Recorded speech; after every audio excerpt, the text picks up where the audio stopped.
Uncover Poirot's Secrets, where Agatha Christie's Hercule Poirot reveals thrilling mysteries. In the shadowed halls of Blackthorn Manor, a scream pierces the stormy night.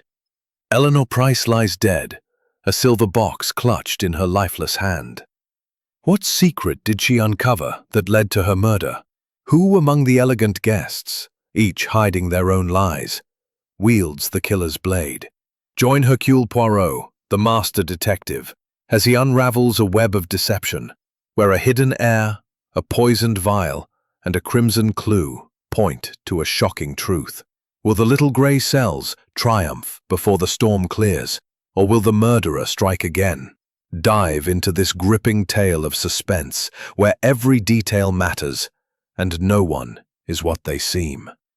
Chapter 1. The Invitation to Blackthorn Manor. The late autumn sun hung low over the Devon countryside, casting a golden haze across the rolling hills and the imposing silhouette of Blackthorn Manor. The estate, a sprawling Georgian edifice of grey stone and ivy-clad walls, stood as a monument to both grandeur and secrecy. Its tall windows glinted like watchful eyes, guarding the stories of generations within its walls. On this particular October evening in 1928, the air was crisp, carrying the faint scent of wood smoke and the promise of an impending storm. The manor's gravel drive crunched under the wheels of a sleek Daimler, which deposited its sole passenger, Captain Arthur Hastings, at the grand entrance. Hastings, ever the loyal companion of Hercule Poirot, adjusted his overcoat and surveyed the scene. He had received an invitation from Lady Beatrice Ashbourne, the widowed mistress of Blackthorn Manor, requesting his presence for a weekend gathering. The invitation, penned in elegant script, had hinted at a matter of delicate importance, though it offered no specifics. Hastings, intrigued and sensing an opportunity to coax Poirot out of his recent ennui, had persuaded the great detective to join him. Poirot, however, had insisted on arriving separately, citing a need to observe the scene unencumbered. Hastings, accustomed to his friend's eccentricities, had not pressed the matter.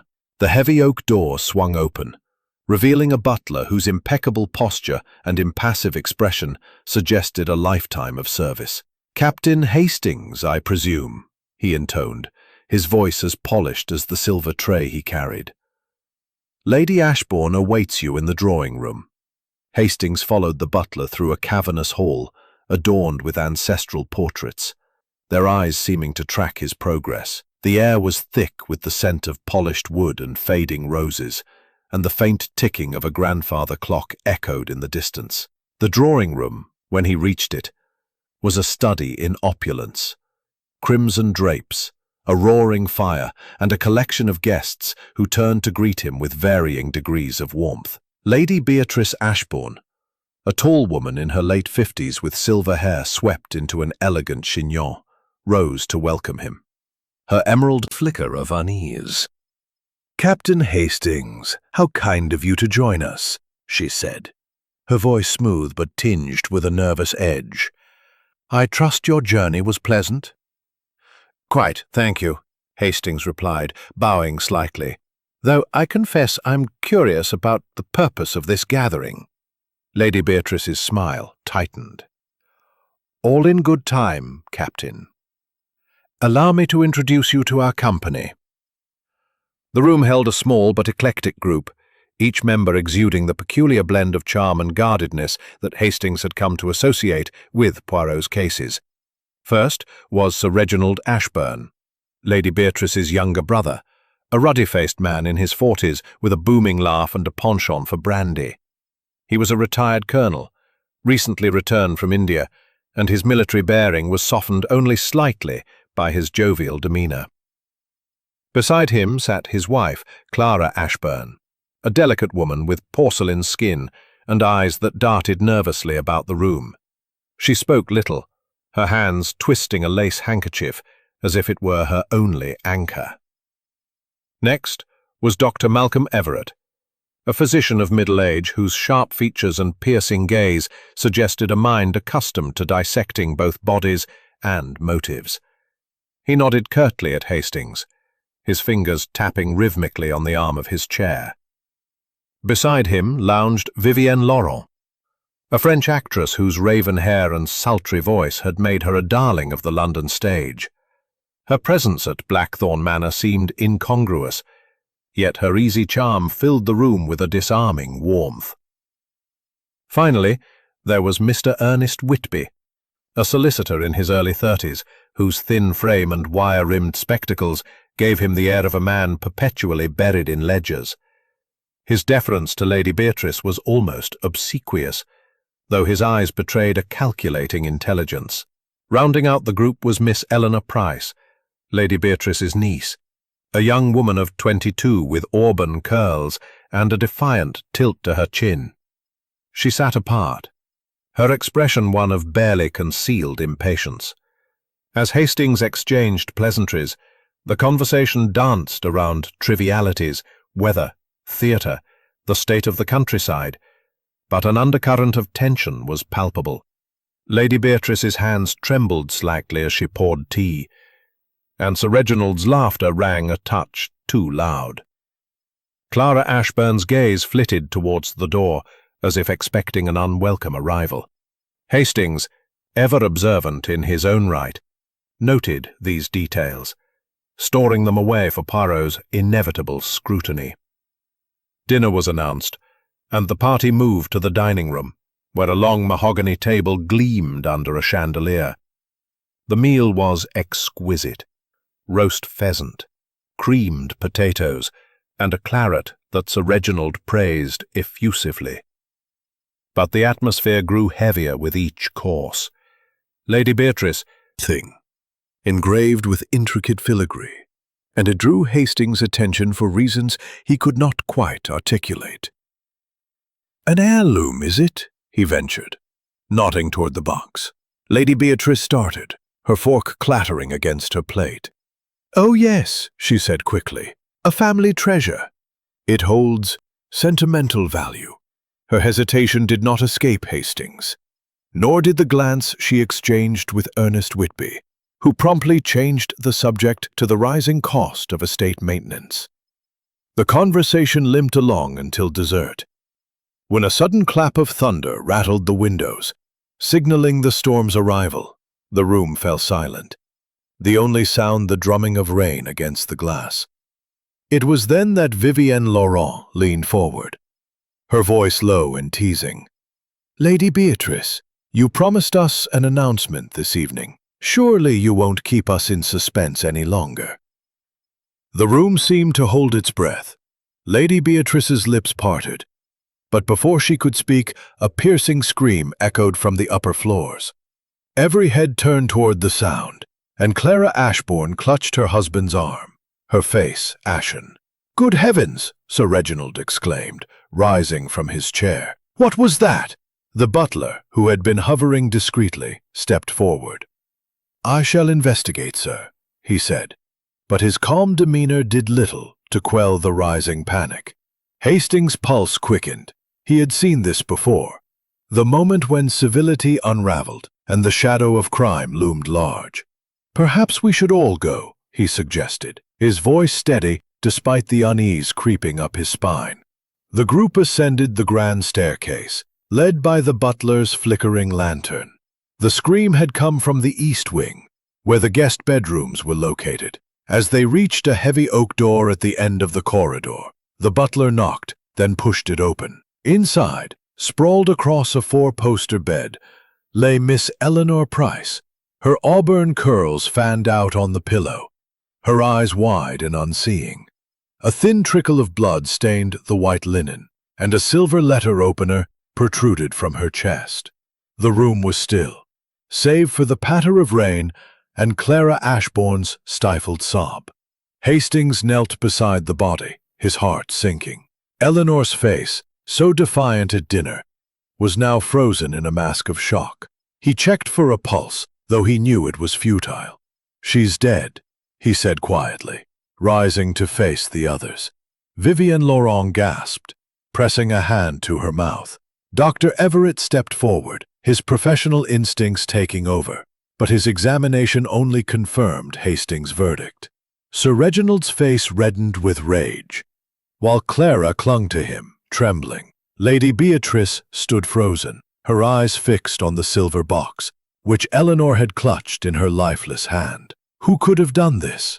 Ernest Whitby whispered, his voice shaking. "Haste the police," he said, "and for Hercule Poirot. He will know what to do." As the storm raged outside, the guests exchanged glances, each face a mosaic of fear, guilt, and suspicion. Blackthorn Manor, once a haven of elegance, had become a stage for murder, and Hastings knew that only Poirot's little grey cells could unravel the truth hidden within its walls. Chapter 2. The Shadow of Murder. The storm battered Blackthorn Manor with unrelenting fury, its howling winds and lashing rain sealing the estate in a cocoon of isolation. Inside, the air was thick with dread as the guests huddled in the drawing room, their faces pale under the flickering light of the chandelier. The discovery of Eleanor Price's lifeless body had shattered the veneer of civility that had cloaked the evening, and now suspicion hung over the room like a fog. Captain Hastings stood by the fireplace, his mind racing, his eyes darting between the assembled company. The silver letter opener, stained with Eleanor's blood, and the mysterious silver box clutched in her hand lingered in his thoughts, tantalizing fragments of a puzzle he could not yet piece together. Lady Beatrice Ashbourne sat rigidly in a high-backed chair, her hands clasped tightly in her lap. Her composure, so carefully maintained during dinner, was fraying at the edges. Her lips trembled as she stared into the fire.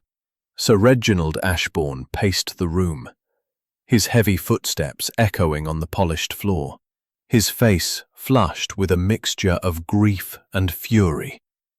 "This is an outrage," he bellowed, pausing to glare at no one in particular.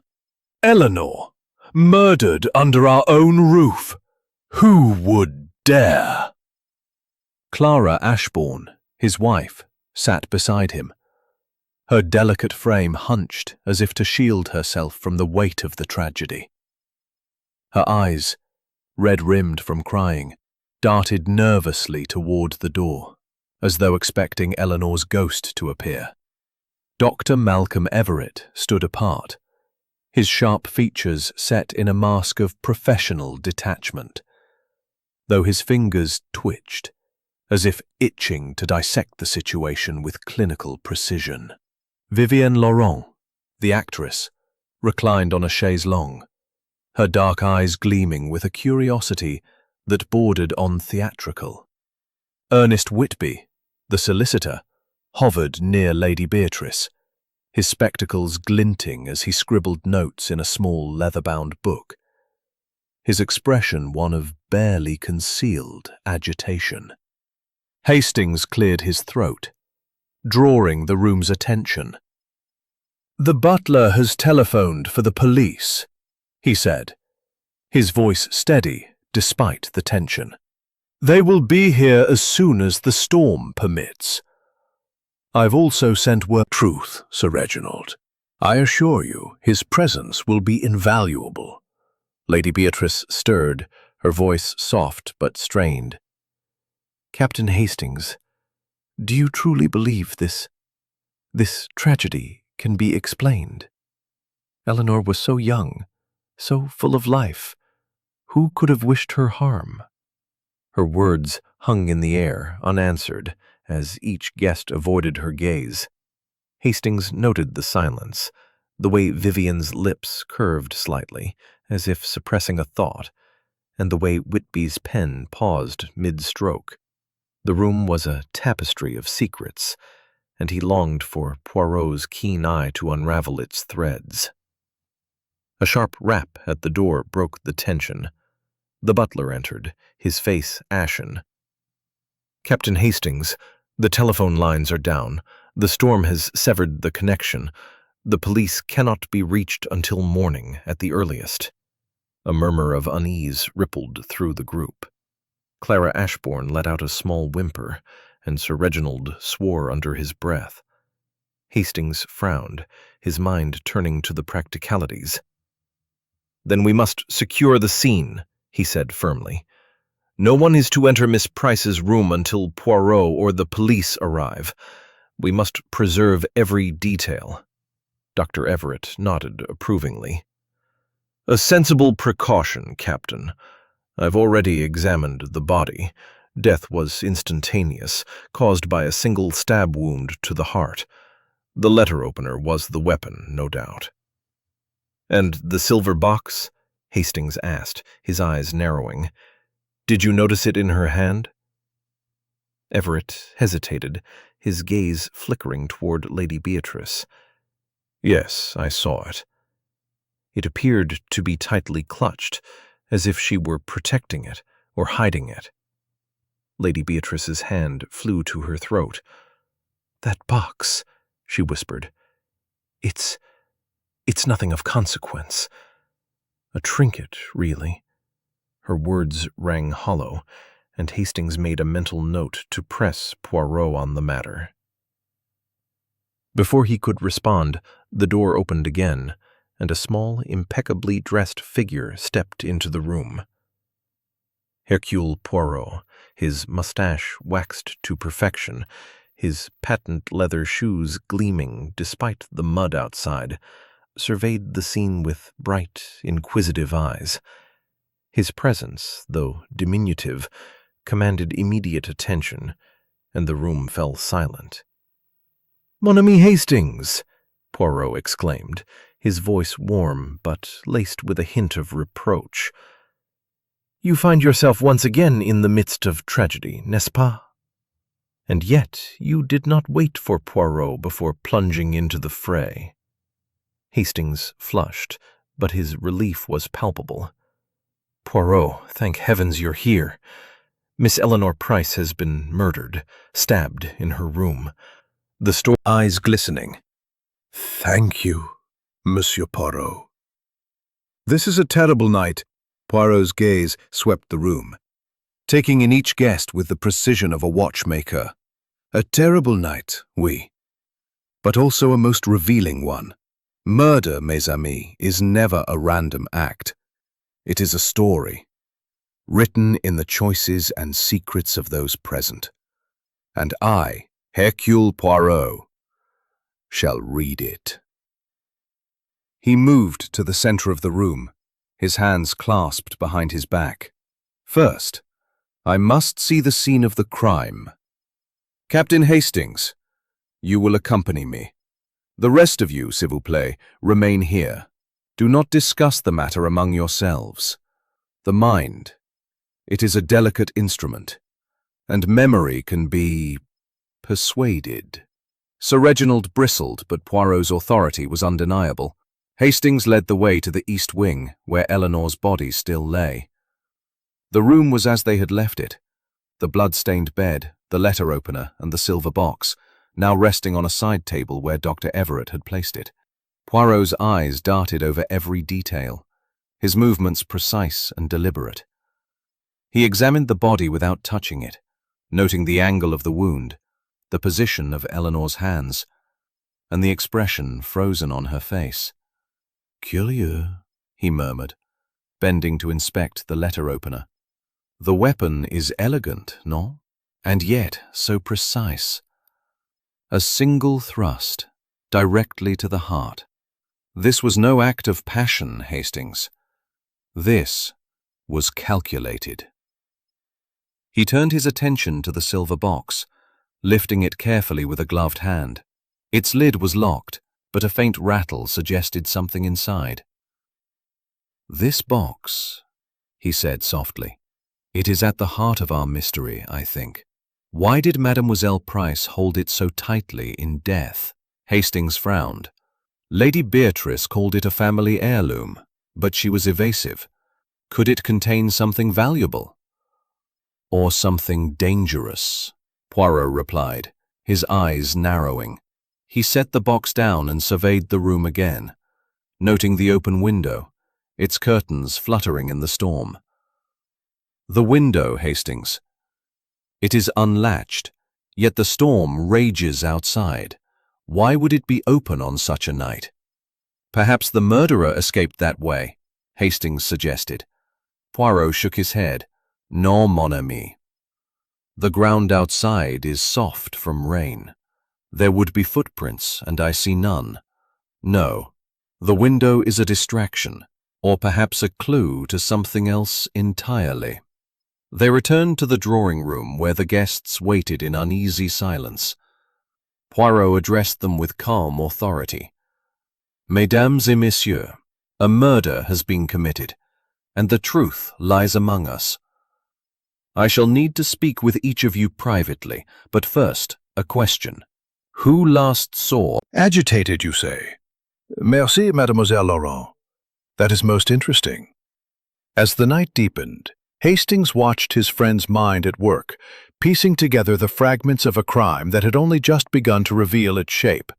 The storm outside was a mere echo of the tempest brewing within Blackthorn Manor, and Hastings knew that Poirot's little gray cells were already turning, ready to unravel the secrets that lay hidden in the shadows. Chapter 3. The Arrival of Poirot's Method.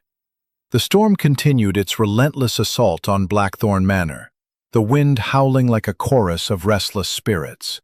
Inside, the drawing room was a tableau of strained faces, each guest caught in their own private turmoil, as they awaited Hercule Poirot's next move. The flickering firelight cast long shadows, amplifying the sense of unease that had settled over the group since Eleanor Price's murder. Captain Hastings stood near the window, his gaze alternating between the rain-slashed darkness outside and the peculiar assembly within. He felt the familiar stir of anticipation, knowing that Poirot's arrival marked the beginning of a meticulous unraveling of the truth. Poirot stood at the center of the room, his small, neat figure radiating an authority that belied his stature. His eyes, sharp and inquisitive, moved from face to face, as if reading the secrets etched in their expressions. His mustache twitched slightly, a telltale sign that his little gray cells were already at work. Mesdames et messieurs, he began, his voice calm but commanding. A crime has been committed, and it is my intention to bring clarity to this darkness. But first, I must understand the order of events. Captain Hastings, mon ami, will assist me in recording your accounts. We begin with the timeline of this evening. Hastings produced a small notebook, ready to jot down every detail. Poirot's insistence on precision was legendary, and Hastings knew that even the smallest discrepancy could prove pivotal. Let us establish, Poirot continued, where each of you was between 8 o'clock, when dinner concluded, and 9 o'clock, when the scream was heard. Lady Beatrice Ashburn spoke first, her voice steady but tinged with strain. After dinner, I retired to my study to review some correspondence. I was there until the scream brought me to the hall. Her eyes flickered toward the silver box, now resting on a side table under Poirot's watchful gaze, and Hastings noted the faint tremor in her hands. Sir Reginald Ashburn cleared his throat, his face still flushed from indignation or brandy. I was in the billiard room with Dr. Everett. We played a game or two, didn't we, Everett? He glanced at the doctor for confirmation, his tone almost defiant. Dr. Malcolm Everett nodded, his sharp features impassive. Indeed, we were together from 8 until the scream. The East Wing, where it happened. Poirot's eyes narrowed slightly. And you heard nothing unusual during this time? No footsteps, no voices. Nothing, Everett replied, his voice clipped. The storm was loud enough to drown out most sounds. Clara Ashburn, her lace handkerchief now a crumpled ball in her hands, spoke softly. I was in the library, reading. I needed some quiet after dinner. I didn't see or hear anything until the scream. Poirot turned to Vivian Laurent, whose dark eyes met his with a hint of amusement, as if she found the interrogation a performance to be savored. "And you, Mademoiselle Laurent, where did your evening take you?" "I wandered," she said, her French accent lilting. "The manor is so grand, I couldn't resist exploring.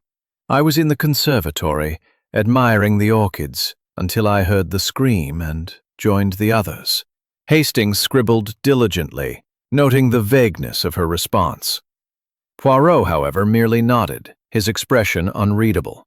"And Monsieur Whitby?" he asked, turning to the solicitor. Ernest Whitby adjusted his spectacles, his thin fingers fidgeting with his notebook. "I was in my room, working on some legal documents for Lady Beatrice. I came down when I heard the commotion." Poirot's gaze lingered on Whitby, as if weighing the truth of his words. "Merci," he said at last. "This gives us a foundation. Now, I must see the room again, and I shall require your permission, Madame Ashburn, to examine the silver box." Lady Beatrice stiffened, her lips parting as if to protest, but she quickly recovered. "Of course, Monsieur Poirot. Whatever you need." Poirot and Hastings returned to Eleanor's room, the air within now heavy with the scent of blood and rain. The body remained untouched, awaiting the police, but Poirot's focus was on the details. He examined the silver box again, noting its intricate lock and the faint scratches around the keyhole, as if someone had tried to force it open. "This box, Hastings," he murmured. "It is not merely an heirloom. It holds a secret that someone was willing to kill for." He moved to the open window, his gloved fingers tracing the latch. "The window, it troubles me.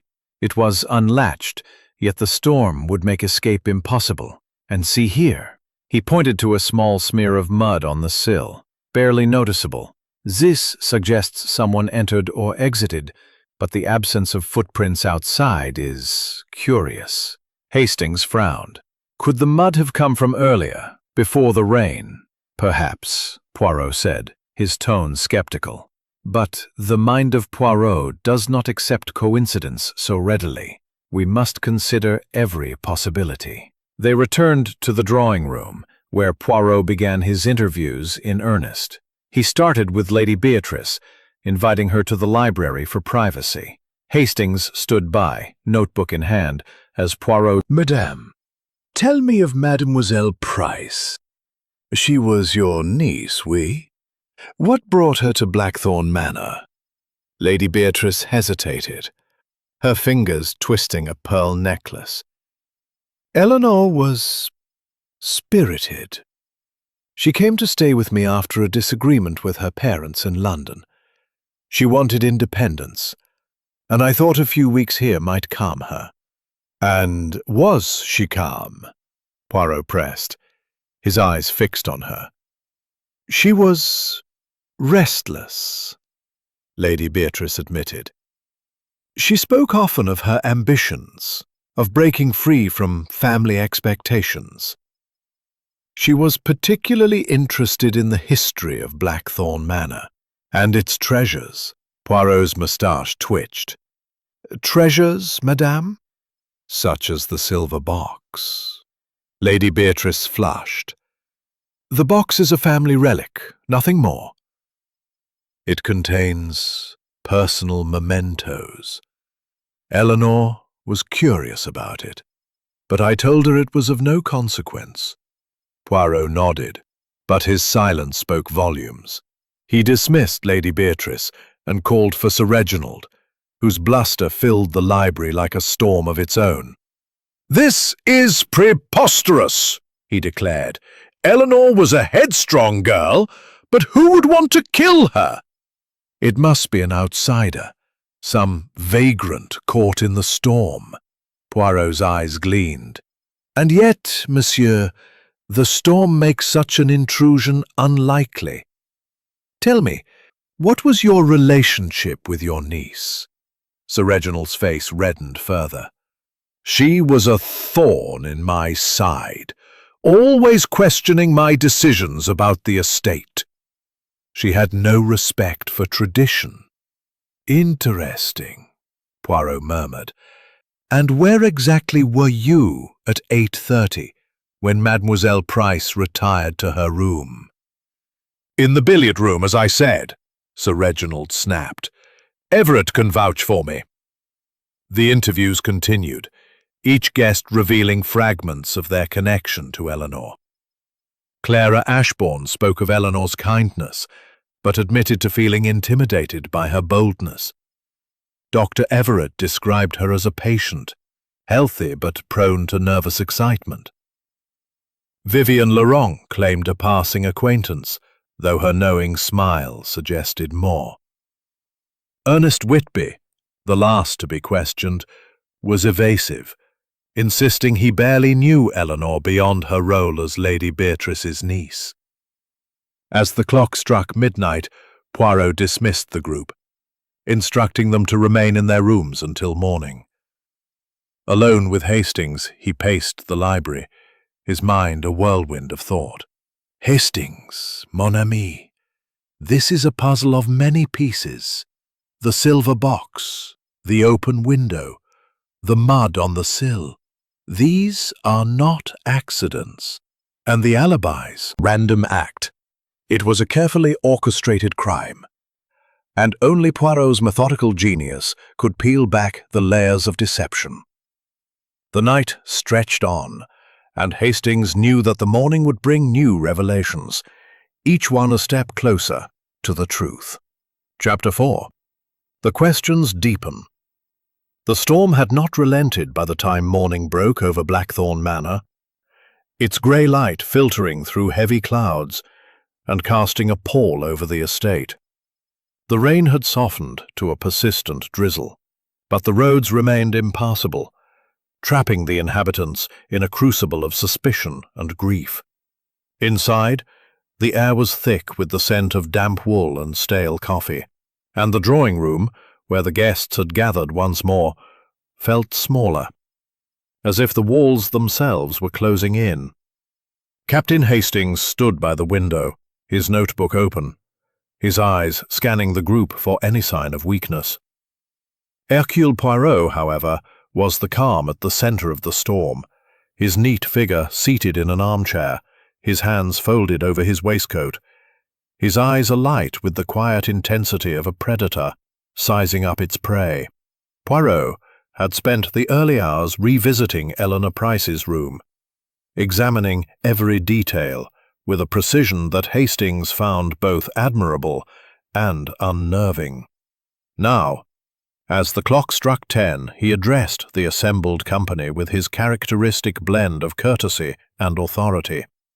"Mesdames et messieurs," he began, his voice cutting through the murmurs, "the night has given us time to reflect, but it is the day that will bring clarity. A young woman is dead, and the truth of her murder lies among us. I shall continue my inquiries, and I ask for your cooperation. The smallest detail, it may be the key to the puzzle."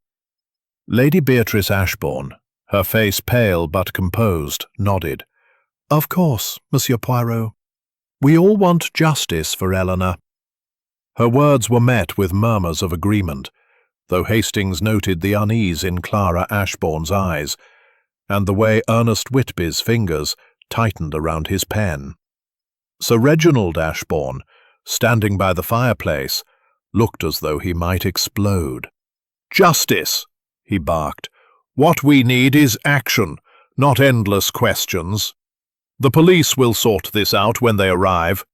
Poirot's moustache twitched, a sign Hastings recognized as mild amusement. "The police, monsieur, will do their duty, but it is the mind of Poirot that will uncover the truth.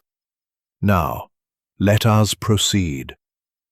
I wish to speak of Mademoiselle Price's movements last evening. Who saw her after dinner, before the scream?" A heavy silence fell. Vivienne Laurent, her dark hair swept into an elegant knot, leaned forward, her voice smooth as velvet. A faint smile. "No, Monsieur Poirot. I'm an actress, not a nursemaid." Eleanor was not my concern. Her flippancy drew a sharp glance from Lady Beatrice, but Poirot merely nodded. "And you, Monsieur Whitby, you were in your room, you said, working on documents. Did you hear or see anything unusual?"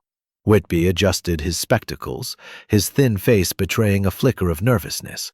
"Nothing, Monsieur Poirot. My room is on the west wing, far from Eleanor's. I was engrossed in my work." Poirot's gaze lingered on the solicitor, as if testing the weight of his words. "And yet you were quick to join the others when the scream was heard. Your room is not so far as you suggest, no?" Whitby flushed. I have sharp hearing. The scream was piercing." "Indeed," Poirot murmured, his tone unreadable. He turned to Dr. Everett, whose cool detachment seemed unshaken. "Monsieur le Docteur, you were in the billiard room with Sir Reginald. Did you notice anything about Mademoiselle Price at dinner? Her demeanor, perhaps?" Everett's fingers ceased their habitual tapping.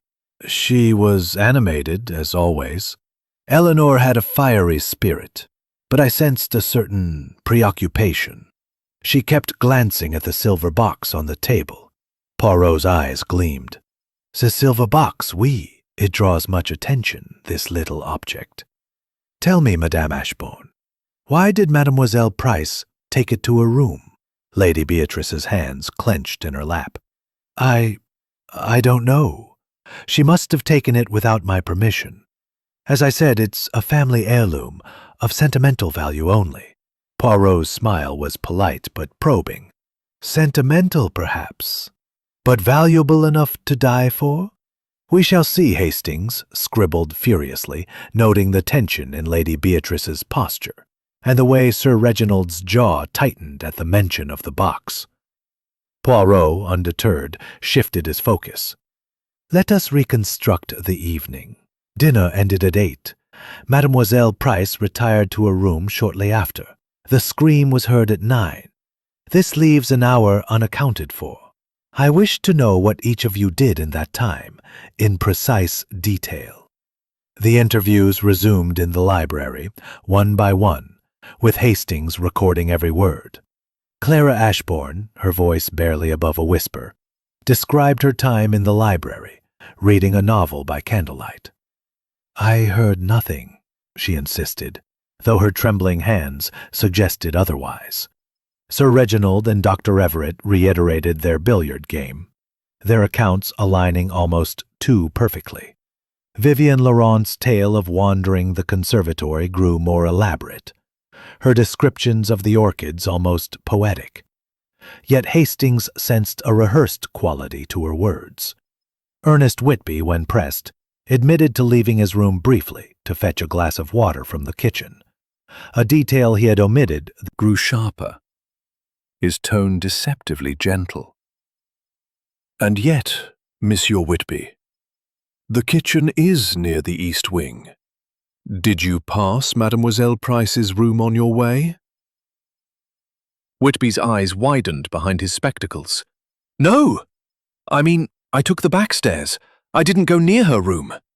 Poirot nodded, but his silence was heavy with implication. When the interviews concluded, he and Hastings returned to Eleanor's room for a third examination. Poirot's attention was drawn to the silver box once more. He produced a small magnifying glass and studied the scratches around the lock. "These marks, Hastings," he said softly. "They are recent. Someone tried to open this box, perhaps in haste." He moved to the bed, examining the position of Eleanor's body. "The wound. It is precise, directly to the heart. The killer knew exactly where to strike. This suggests knowledge, perhaps medical, perhaps simply practiced." Hastings frowned. "You suspect Dr. Everett?" "I suspect no one, mon ami, and everyone. But the doctor's composure is interesting, as is Madame Ashbourne's reticence about the box." Poirot's gaze fell on a small detail Hastings had overlooked. A single auburn hair caught in the latch of the window. "Curieux," he murmured. carefully extracting it with tweezers. "This hair. It is Mademoiselle Price's, no doubt.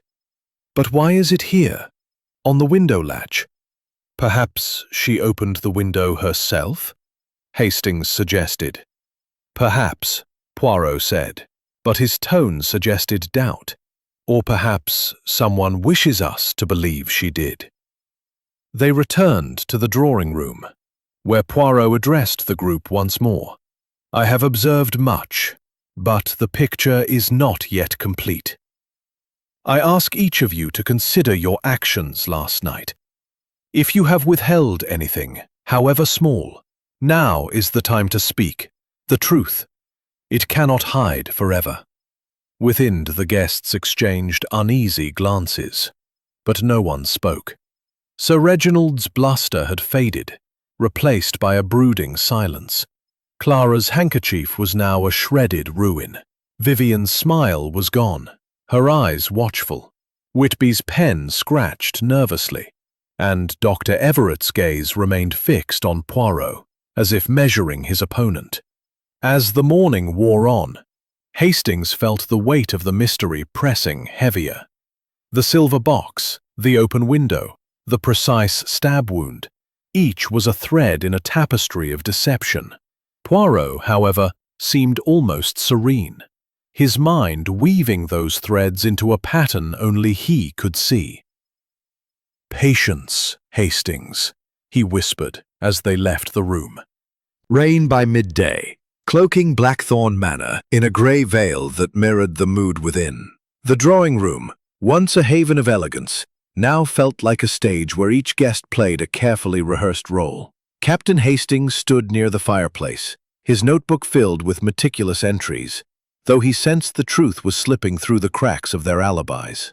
Hercule Poirot, seated in a high-backed chair, surveyed the assembled company with the calm precision of a watchmaker, his eyes glinting with the promise of revelation. The murder of Eleanor Price had cast a shadow over the manor, and now, as the morning gave way to afternoon, Poirot's methodical probing was beginning to stir the waters of deception. The guests, summoned once more, sat in uneasy silence. Lady Beatrice Ashbourne's composure was fraying, her fingers twisting the pearls at her throat. Sir Reginald Ashbourne's bluster had subsided into a brooding scowl, his brandy glass untouched. Clara Ashbourne's eyes were red-rimmed, her handkerchief a sodden wreck. Dr. Malcolm Everett maintained his clinical detachment, though his fingers tapped a restless rhythm on the arm of his chair. Vivian Laurent, the actress, exuded a studied nonchalance, her dark eyes flickering with amusement or unease.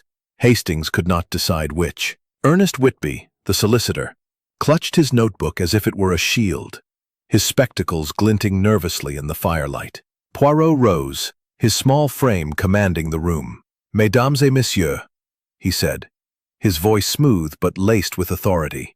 "We have established the timeline of last night. But timelines, they are only the skeleton of truth. The flesh lies in the motives, the secrets, the contradictions. Today, we shall uncover what lies beneath your words." Sir Reginald bristled. "This is absurd, Poirot. You're treating us like criminals. Eleanor was my niece, damn it. I want her killer found, not my character dissected." Poirot's mustache twitched, a sign of mild amusement. "Monsieur, the character of each person here is a piece of the puzzle. The murderer does not wear a sign, no? They hide among the innocent, and it is my task to unmask them." He turned to the group, his gaze settling on Dr. Everett. "Monsieur le Docteur, you have confirmed the cause of death. A single stab wound to the heart, precise and fatal. Tell me, in your professional opinion, could such a wound be inflicted by anyone, or does it require skill?"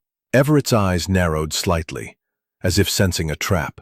"It requires some knowledge of anatomy," he said carefully. "The heart is a small target, and the letter opener was driven with force and accuracy. A layman might have struck bone or missed entirely." "Interesting," Poirot murmured, his eyes flicking to Sir Reginald, whose military background included training in close combat. "And you, Monsieur Ashbourne, you have experience with weapons, oui?" A soldier's precision, perhaps? Sir Reginald's face reddened. "Are you accusing me, Poirot?" "I was in the billiard room, as Everett said. We were together the whole time." Poirot raised a hand, his gesture calming but firm. "I accuse no one, monsieur. I merely observe. But let us consider another detail, the silver box. Madame Ashburn, you insist it is a mere heirloom, yet Mademoiselle Price died clutching it. Why?" Lady Beatrice's lips parted, but no sound came. After a moment, she said, "Eleanor was curious. She must have taken it from the dining room." I don't know why Poirot's eyes gleamed. Curious, oui. And yet, the box is locked, and the scratches around the keyhole suggest someone tried to force it open. Was it Mademoiselle Price? Or someone else? A murmur rippled through the group, and Hastings noted Clara Ashburn's sudden intake of breath. Poirot's questions were like pebbles dropped into a still pond, their ripples exposing hidden currents. He turned to Vivienne Laurent, whose smile was now a touch too bright. "Mademoiselle, you described Mademoiselle Price as agitated at dinner. Did she speak to you of this box, perhaps?" Vivienne's laugh was light, almost musical. "No, Monsieur Poirot. Eleanor and I were not confidants. She was a charming girl, but her concerns were her own." Poirot nodded, but his silence was heavy with skepticism. Hastings, scribbling in his notebook, felt a growing suspicion that Vivienne's charm was a mask for something deeper. Poirot's next move was to address Ernest Whitby, whose nervous fidgeting had intensified. "Monsieur Whitby, you were working on documents for Madame Ashburn. Were these related to the estate, or perhaps to Mademoiselle Price?" Whitby's pen stilled, his face paling. "They were routine matters, estate finances, nothing more." "And yet," Poirot said softly, "you left your room to fetch water, passing near the east wing. Did you see or hear anything that might aid us?" Whitby's eyes darted to Lady Beatrice, then back to Poirot. "Nothing, monsieur. I swear it." Poirot's gaze lingered, but he moved on, addressing the group as a whole. "The police will arrive when the road's clear, but until then, I must ask you to remain vigilant. Do not leave the manor, and do not disturb Mademoiselle Price's room. The clues, they are delicate, and they must not be tampered with." As the guests dispersed, Poirot beckoned Hastings to the library, where they could speak privately. "Hastings, mon ami," he said, pacing the room, "we are surrounded by red herrings. The alibis, they are too neat. And the box, it is the key. But why was it in Mademoiselle Price's possession? And why the open window, with no footprints outside?" Hastings frowned, flipping through his notes. "Sir Reginald and Dr. "Don't you think?" "Oui," Poirot agreed, his eyes narrowing. "But suspicion is not enough. We must find the contradiction, the detail that does not fit. Let us return to the room." They made their way to Eleanor's bedroom, where the air was heavy with the scent of tragedy. Poirot examined the silver box again, his magnifying glass tracing the scratches around the lock. "These marks," he said, "they are not random. Someone tried to open this box, perhaps in haste, perhaps in desperation." He moved to the window, where the auburn hair still clung to the latch. "This hair, Hastings, it is Mademoiselle Price's, but its placement is curious. If she opened the window, why is the hair caught in the latch? It suggests struggle, perhaps, or staging." Hastings' eyes widened. "You think the scene was arranged to mislead us?" "Précisément," Poirot said. "The murderer wishes us to believe in an outsider, a phantom intruder. But the truth, it is closer to home." They returned to the drawing room, where Poirot requested the manor's floor plan from the butler. The document, a detailed map of Blackthorn Manor, revealed the proximity of the guest rooms, the back stairs, and the conservatory. Poirot studied it intently, his finger tracing the path from the kitchen to the east wing. "Monsieur Whitby's errand," he murmured. "It places him near the scene." And Mademoiselle Laurent's wanderings, too vague, too convenient. As the afternoon wore on, a new piece of evidence emerged. The butler, clearing the dining room, discovered a crumpled note beneath the table, near where Eleanor had sat. He presented it to Poirot, who unfolded it with care. The note, written in Eleanor's hand, read, "Meet me at 8:30. We must settle this tonight." Poirot's eyes gleamed. This, Hastings, is a spark in the darkness. Mademoiselle Price had an appointment, one that led to her death. But with whom? The note sent a ripple of tension through the group when Poirot shared its contents. Each guest denied knowledge of the meeting, but their denials were tinged with unease. Sir Reginald's scowl deepened. Clara's hands trembled, and Vivienne's smile faltered. Poirot, however, remained serene, his mind weaving the threads of evidence into a pattern only he could see. As the rain continued to fall, Hastings felt the mystery tightening its grip. The silver box, the open window, the note, they were pieces of a puzzle that pointed to a calculated crime. Poirot's questions had exposed the first cracks in the guests' facades, and Hastings knew that the red herrings were only the beginning. The truth, as always, lay in the details, and Poirot's little grey cells were poised to uncover it. 6. Like a chessboard, where each guest was a piece in a game only Hercule Poirot understood. Captain Hastings stood by the mantel, his notebook brimming with observations, though the weight of the mystery pressed heavily on his mind. The crumpled note found under the dining table, "Meet me at 8:30. We must settle this tonight," had ignited fresh suspicion. And the silver box, still locked and inscrutable, loomed as a silent witness to Eleanor Price's murder. Poirot, seated with his hands folded neatly over his waistcoat, surveyed the assembled company with eyes that missed nothing, his moustache twitching as his little grey cells pieced together the puzzle. The guests, summoned yet again, sat in a tense semicircle. Lady Beatrice Ashbourne's face was a mask of grief, though her eyes betrayed a flicker of fear. Sir Reginald Ashbourne's earlier bluster had given way to a sullen silence, his hands clenched into fists.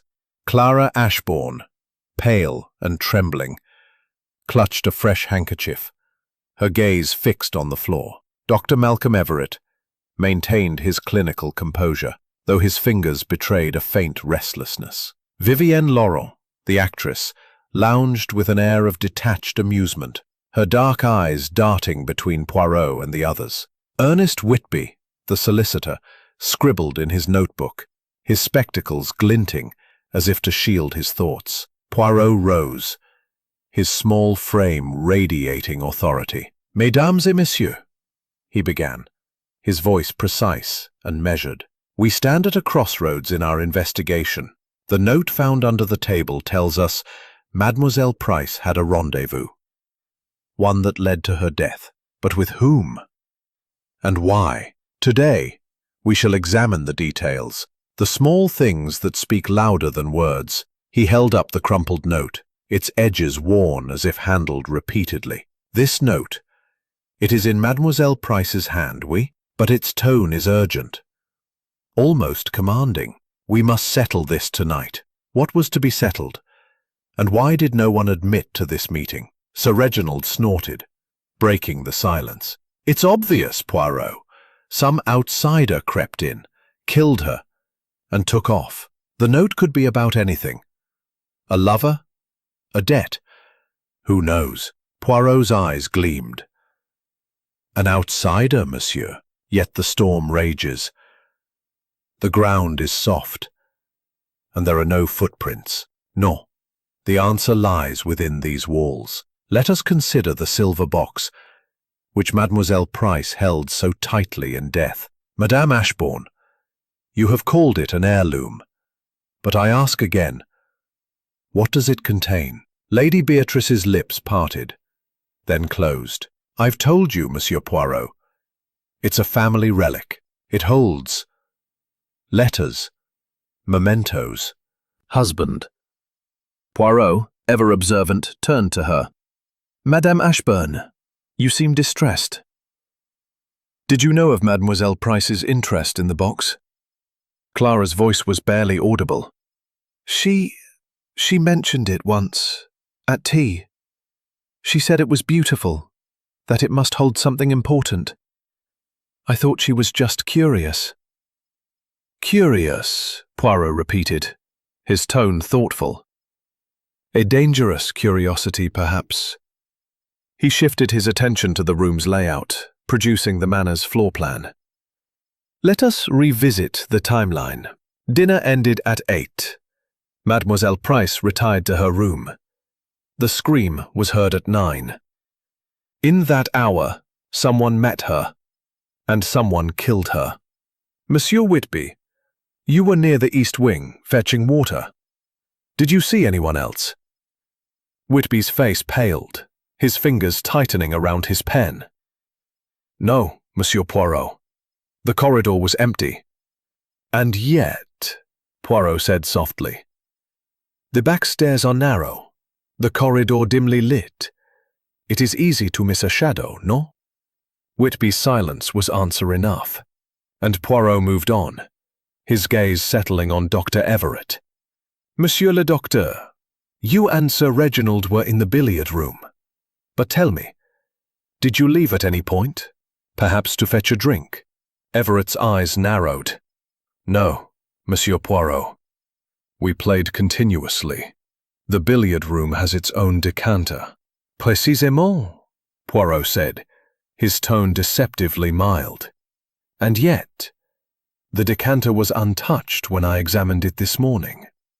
Curious, for two men enjoying a game." Sir Reginald's face reddened. "Are you calling me a liar, Poirot?" "I call no one a liar," Poirot replied, "but I observe inconsistencies. And inconsistencies, they lead to truth." Poirot excused the group, asking them to remain in the manor, and beckoned Hastings to Eleanor's room for another examination. The air was heavy with the scent of blood and rain, and the silver box sat on the side table, its presence almost accusatory. Poirot knelt by the bed, his magnifying glass glinting as he studied the letter opener still embedded in Eleanor's chest. "The angle of the wound, Hastings," he murmured. "It is precise, but the force suggests anger or fear." The killer stood close, face to face. He moved to the window, where the auburn hair clung to the latch. "This hair, it is a clue, but not as it seems. It was placed here, I think, to suggest Mademoiselle Price opened the window.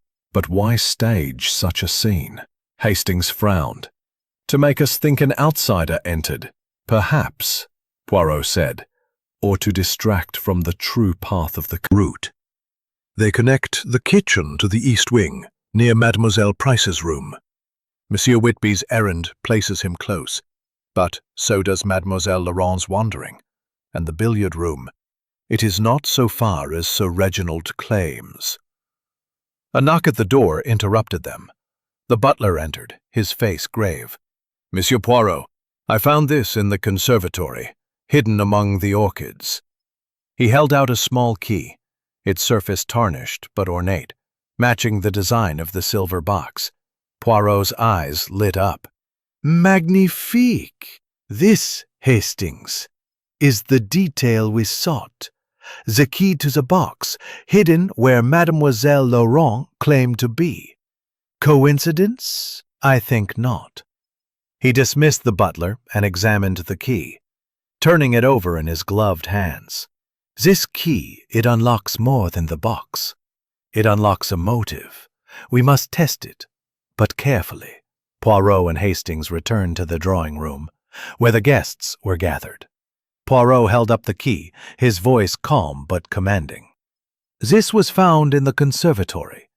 Does anyone recognize it?" A collective silence followed, broken only by Vivienne Laurent's sharp intake of breath. I've never seen it before, she said, her voice less steady than before. Lady Beatrice's face drained of color. That's the key to the box, she whispered. It was lost years ago. How did it end up there? Poirot's smile was enigmatic. That, madame, is what we shall discover. For now I ask you all to reflect. The truth is near, and it will not be kind to those who hide it. As the guests dispersed, Hastings felt the mystery tightening its grip. The key, the scuff mark, the note, they were threads in a tapestry of deception, and Poirot was weaving them with relentless precision. The red herrings were falling away, revealing a pattern that pointed to a calculated crime. Hastings knew that Poirot's next move would bring them closer to the truth, and the manor, steeped in secrets, seemed to hold its breath in anticipation. Chapter 7. More lies surface. The rain had settled into a monotonous patter against the windows of Blackthorn Manor, its rhythm a somber counterpoint to the rising tension within. The afternoon light, dim and gray, cast long shadows across the drawing room, where the guests sat in a state of uneasy anticipation. Captain Hastings stood by the door, his notebook now a thick record of alibis, contradictions, and clues, though the truth remained tantalizingly out of reach. The discovery of the key to the silver box, hidden among the conservatory's orchids, had shifted the atmosphere, and Hercule Poirot's calm presence seemed to intensify the unease. His eyes, sharp and unrelenting, moved over the assembled company. Key to the silver box has been found, and with it, new questions arise. This key, hidden in the conservatory, suggests a deliberate act. Someone wished it to remain undiscovered. But why? And what does the box contain that is worth killing for? Lady Beatrice Ashbourne, seated in her usual high-backed chair, gripped the arms tightly, her knuckles white. "Monsieur Poirot," she said, her voice strained, "I've told you. The box contains only family mementos, letters, perhaps a locket. It's of no consequence to anyone but me." Poirot's mustache twitched, a sign Hastings recognized as skepticism. "And yet, madame, your niece died clutching it. The scratches on the lock suggest someone tried to open it. Was it Mademoiselle Price or her killer?" A murmur rippled through the group. Sir Reginald Ashbourne, his face flushed, rose to his feet. "This is nonsense, Poirot. You're chasing shadows. Eleanor was a foolish girl, meddling in things she didn't understand. Perhaps she crossed someone outside the family, a creditor, a spurned lover." Poirot's eyes narrowed. "A lover, monsieur? An interesting theory. Did Mademoiselle Price have such entanglements?" Sir Reginald faltered, his bluster fading. I don't know. She was headstrong, always talking about her independence. She might have. Clara Ashbourne, her voice barely audible, spoke up. "Eleanor was private. She didn't share such things with me, but she was unhappy, I could tell. She argued with someone recently. I heard raised voices in the garden a few days ago." Poirot's gaze sharpened. "Raised voices, madame? With whom?" Clara's eyes widened, as if realizing she'd said too much. I couldn't see. It was dark, and I was in the library. I only heard her voice, sharp and angry." Hastings scribbled the detail, his mind racing. Poirot turned to Vivienne Laurent, whose dark eyes gleamed with a mix of amusement and caution. "Mademoiselle Laurent, you were in the conservatory last night, admiring the orchids. Did you see this key? Or perhaps you heard something in the garden?" Vivienne's smile was calculated. "Non, Monsieur Poirot. The conservatory is a world of its own, full of beauty, not secrets. I heard nothing, saw nothing. And yet, Poirot said softly, the key was found among your orchids. A coincidence, perhaps. Vivienne's smile faltered, but she recovered quickly. Coincidences happen, monsieur. I had no reason to hide a key. Poirot nodded, his expression unreadable, and turned to Ernest Whitby. Solicitor's nervous glance toward Lady Beatrice. The detective's next move was to produce the manor's floor plan, spreading it across a table. Let us consider the geography of the crime, he said. The back stairs. They are a quiet route to the east wing. Monsieur Whitby, Mademoiselle Laurent, both of you were near this path. And the conservatory. It is not far from the garden where Madame Ashbourne heard voices. Dr. Malcolm Everett, who had been silent, spoke up, his voice cool. You're suggesting one of us planted the key, Monsieur Poirot. That's a bold accusation. Not an accusation, Monsieur le Docteur, Poirot replied, but an observation. The key was hidden, and the box was coveted. We must ask why Poirot excused the group, asking them to remain in their rooms until dinner, and beckoned Hastings to the library. Hastings, mon ami, he said, pacing the room. The lies, they multiply. The box, the key, the voices in the garden. These are not separate threads, but part of a single tapestry. We must find the pattern. Hastings frowned, flipping through his notes. Clara's mention of an argument in the garden. It's new. Could it be connected to the note Eleanor wrote? Précisément, Poirot said. The note. Meet me at 8:30. We must settle this tonight, suggests a confrontation. And the voices Madame Ashbourne heard. They confirm it. But who was Eleanor meeting and why? They returned to Eleanor's room, where Poirot examined the silver box once more. He inserted the key, and with a soft click, the lid sprang open. Inside was a single item, a folded letter, its edges yellowed with age. Poirot unfolded it carefully, his eyes scanning the elegant script. Mon Dieu, he murmured, this is no mere memento. The letter, dated 20 years prior, was addressed to Lady Beatrice's late husband, Lord Ashbourne. It spoke of a hidden scandal, a secret marriage, a child born out of wedlock, and a fortune tied to the Ashbourne estate. The signature was illegible, but the implications were clear. This letter, Poirot said, it is a motive for murder. It threatens the family's legacy. Hastings' eyes widened. You think Eleanor found this and confronted someone? Oui, Poirot said. But who? And why was the box in her possession? They returned to the drawing room, where the butler had discovered another clue. A torn scrap of fabric caught on a rose bush in the garden, near the conservatory. The fabric, a deep crimson, matched the shade of Vivienne Laurent's evening gown. Poirot held it up, his voice calm but piercing. Mademoiselle Laurent, this was found in the garden, where voices were heard. Care to explain? Vivienne's composure cracked. Orchids. The room fell silent, the guests exchanging uneasy glances. Lady Beatrice's face was ashen, and Sir Reginald's fists clenched. Clara's handkerchief was now a shredded ruin, and Dr. Everett's eyes narrowed, as if calculating his next move. Whitby's pen scratched furiously, betraying his nerves. Poirot dismissed the group, but not before issuing a warning.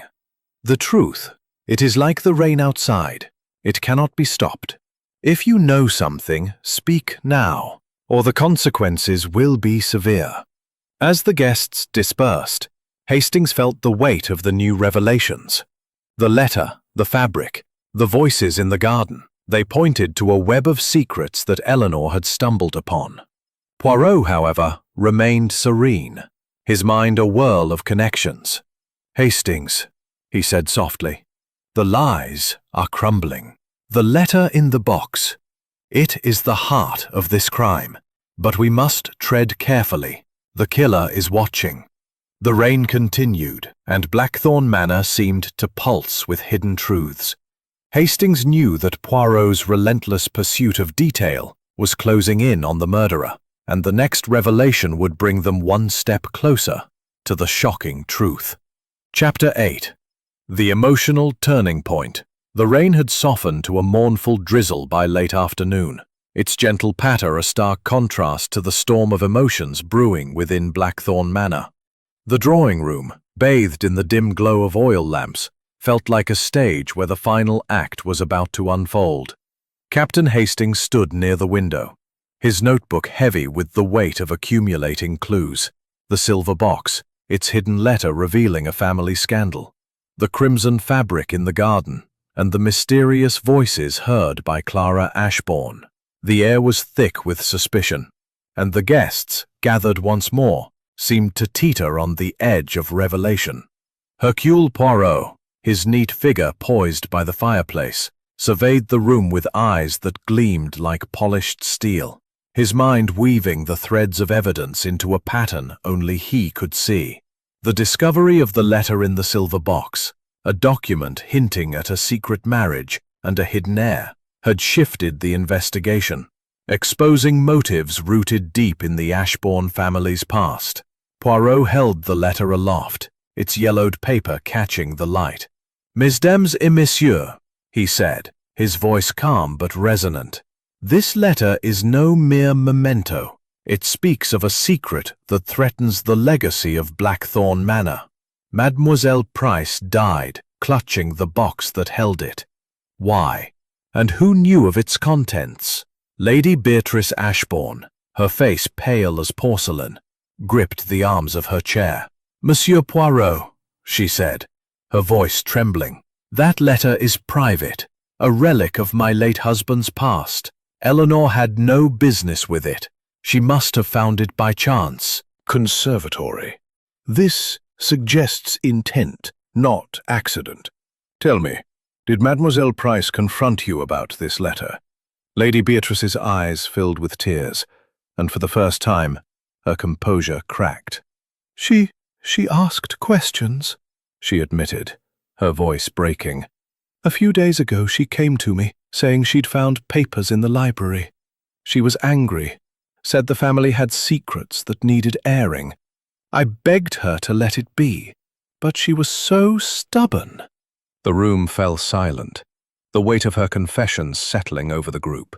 Sir Reginald Ashbourne, his face flushed, slammed his fist on the table. "Eleanor was always meddling. She had no right to dig into our affairs. But murder, that's madness." Poirot's gaze shifted to Sir Reginald. "Madness, monsieur, or desperation? The letter threatens the estate's inheritance. Who stands to lose if its contents were revealed?"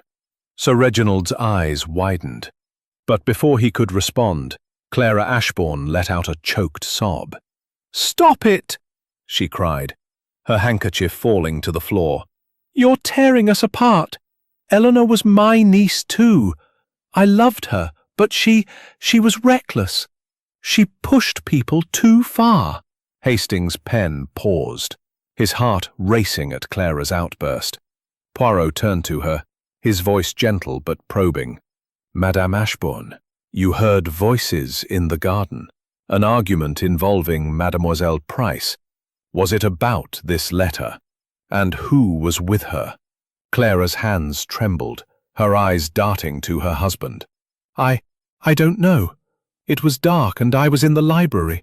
I only heard her voice, raised and angry. I thought it was a private matter, so I didn't interfere." Poirot's eyes narrowed. "And yet, madame, you did not mention this until pressed. Why?" Clara's tears spilled over. "I was afraid. I didn't want to believe anyone here could do this. But Eleanor was so determined, always stirring things up. I thought she'd bring trouble, but not this." The emotional weight of her words hung in the air, and Hastings noted the reactions of the others. Dr. Malcolm Everett's face remained impassive, though his fingers stilled their restless tapping. Vivian Laurent's smile had vanished, her eyes watchful and guarded. Ernest Whitby's pen scratched furiously, as if to distance himself from the unfolding drama. Poirot turned to Vivienne, holding up the scrap of crimson fabric. "Mademoiselle Laurent, this fabric, it matches your gown. It was found in the garden, near where voices were heard, and the key to the box was found in the conservatory, where you claim to have been. Can you explain? Vivian's composure wavered, her voice sharp. I've told you, Monsieur Poirot. Heard suggest a confrontation. Were you part of it? Vivian's eyes flashed. No, I am an actress, not a murderer. Eleanor was nothing to me. Poirot nodded, but his silence spoke volumes. He turned to Ernest Whitby, whose nervous fidgeting had intensified. Monsieur Whitby, you were working on estate documents. Did these include matters of inheritance? Matters that Mademoiselle Price might have uncovered? Whitby's spectacles glinted as he shook his head. No, Monsieur Poirot. My work was routine. Taxes, maintenance costs. Nothing to do with that letter. And yet, Poirot said, you were near the East Wing, fetching water. Did you see Mademoiselle Price, perhaps with someone else? Whitby's face paled. I saw no one, I swear it. Poirot dismissed the group, asking them to remain in their rooms until dinner, and beckoned Hastings to the library. Hastings, mon ami, he said, pacing the room, we have reached a turning point. Madame Ashburn's confession, Madame Clara's tears, these are cracks in the facade. The letter is the heart of this crime, and someone here feared its revelation. Hastings flipped through his notes. Lady Beatrice admitted Eleanor confronted her about the letter, and Clara's outburst. She's hiding something, isn't she? Oui, Poirot said. Her fear is genuine, but her silence is not. She knows more than she says. And Mademoiselle Laurent, her denials are too polished, too perfect. They returned to Eleanor's room, where Poirot examined the letter. Chapter 9. The trap is set. The drizzle outside Blackthorn Manor had dwindled to a faint mist, but the oppressive atmosphere within the estate had only thickened. The drawing room, lit by the soft glow of oil lamps, felt like a stage where the final act of a grim drama was about to unfold. Captain Hastings stood near the door, his notebook now a chronicle of mounting tensions and revelations, the letter in the silver box hinting at a hidden heir, the crimson fabric in the garden, the voices heard by Clara Ashbourne, and the gold locket found with Eleanor Price's initials.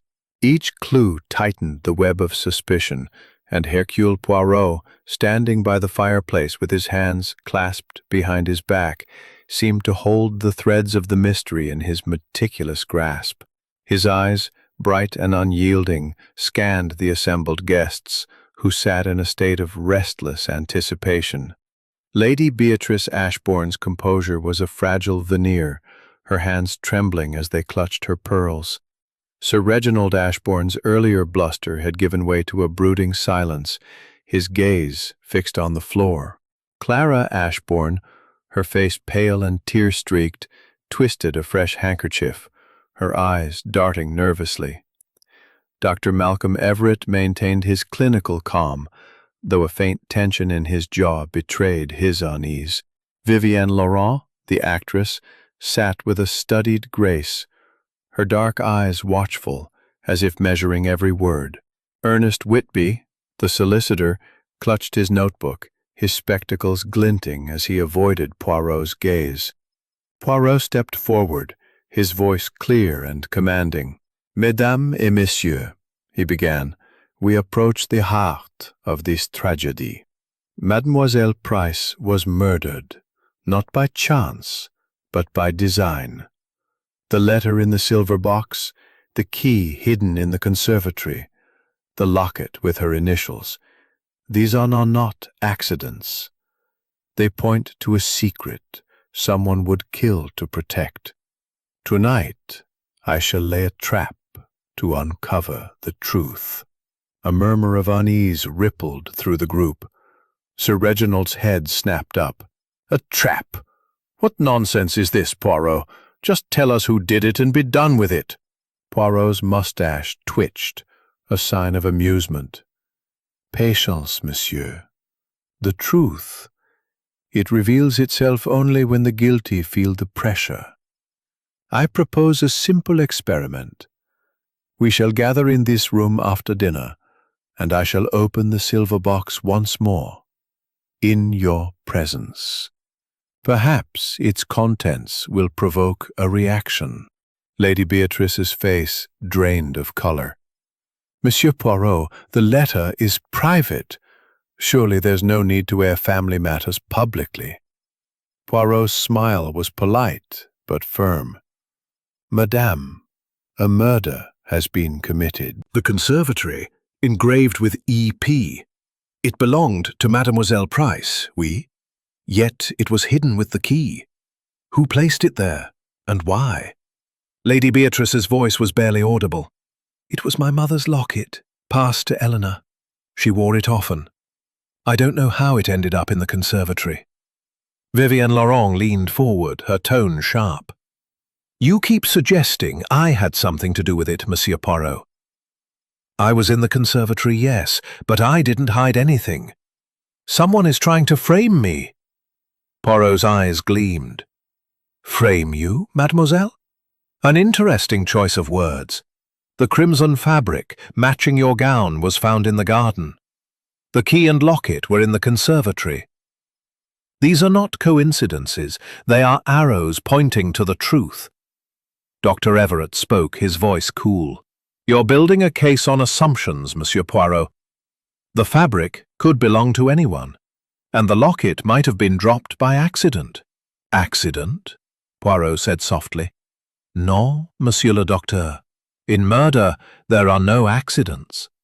The locket, the key, the letter, they were placed with purpose. And tonight, we shall see who flinches." Poirot dismissed the group, instructing them to gather after dinner, and beckoned Hastings to the library. "Hastings, mon ami," he said, pacing the room, "the trap is set. The guilty one, they will feel the pressure of the box being opened. We must watch their faces, their hands, their eyes.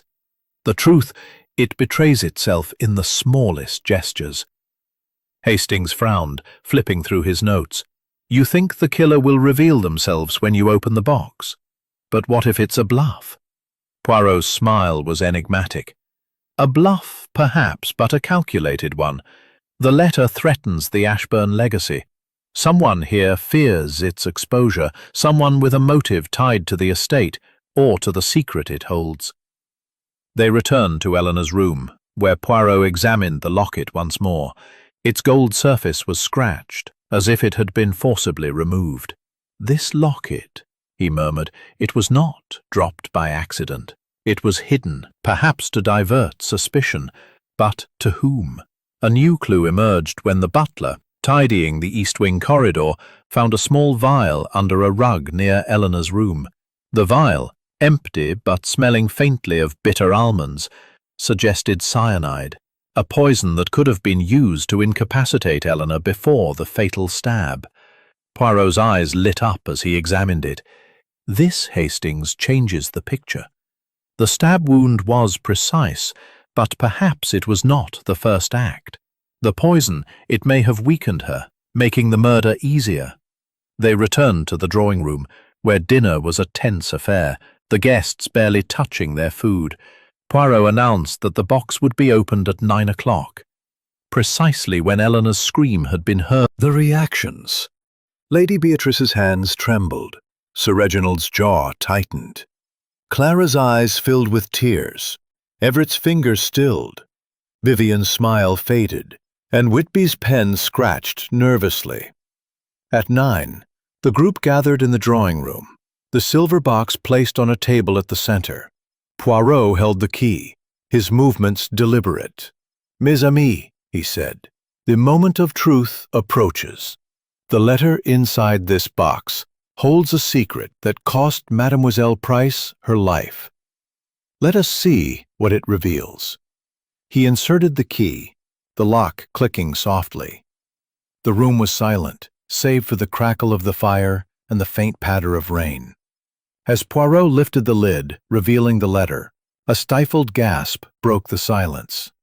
Hastings' eyes darted to Clara Ashburn, whose hand flew to her mouth, her face ashen. Sir Reginald's fists clenched, and Vivian's eyes narrowed, as if bracing for a blow. Poirot read the letter aloud, its words echoing in the room.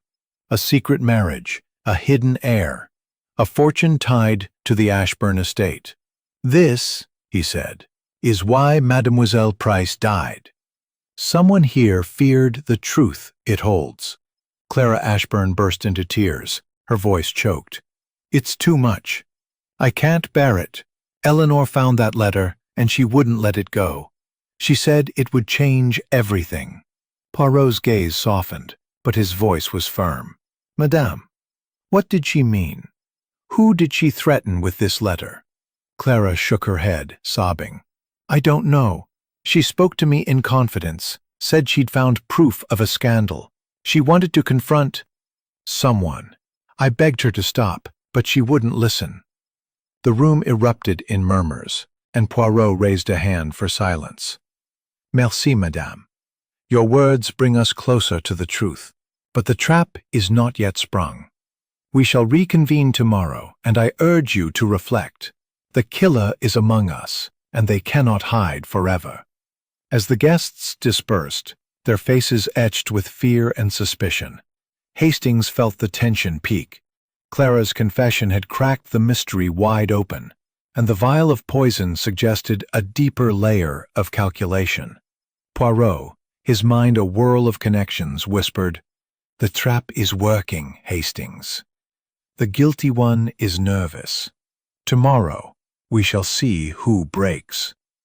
Chapter 10. The Reveal. The mist outside Blackthorn Manor had thickened by the evening of the second day, shrouding the estate in a ghostly veil that seemed to mirror the secrets within. The drawing room, illuminated by the soft glow of oil lamps, was a stage set for the climax of Hercule Poirot's investigation. Captain Hastings stood by the fireplace, his notebook brimming with clues. The silver box, the letter revealing a hidden heir, the crimson fabric, the locket, At the center of the room, the silver box and its key on a table before him, the letter, now a silent witness to the crime. The guests sat in a tense semicircle. Lady Beatrice Ashburn's composure was a fragile shell, her hands clasped tightly in her lap. Sir Reginald Ashbourne's brooding silence had deepened, his eyes fixed on the floor. Clara Ashburn, her face pale and tear-streaked, clutched a handkerchief, her earlier outburst still echoing in the room. Dr. Malcolm Everett's clinical detachment was strained, his fingers no longer tapping, but rigid.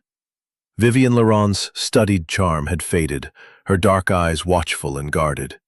Ernest Whitby, the solicitor, gripped his notebook, his spectacles glinting with nervous energy. Poirot began, his voice clear and resonant. "Mesdames et messieurs, we have reached the moment of truth. Mademoiselle Eleanor Price was murdered, not by chance, but by a hand driven by fear and desperation. The clues, the letter, the key, the locket, the poison, have led us here.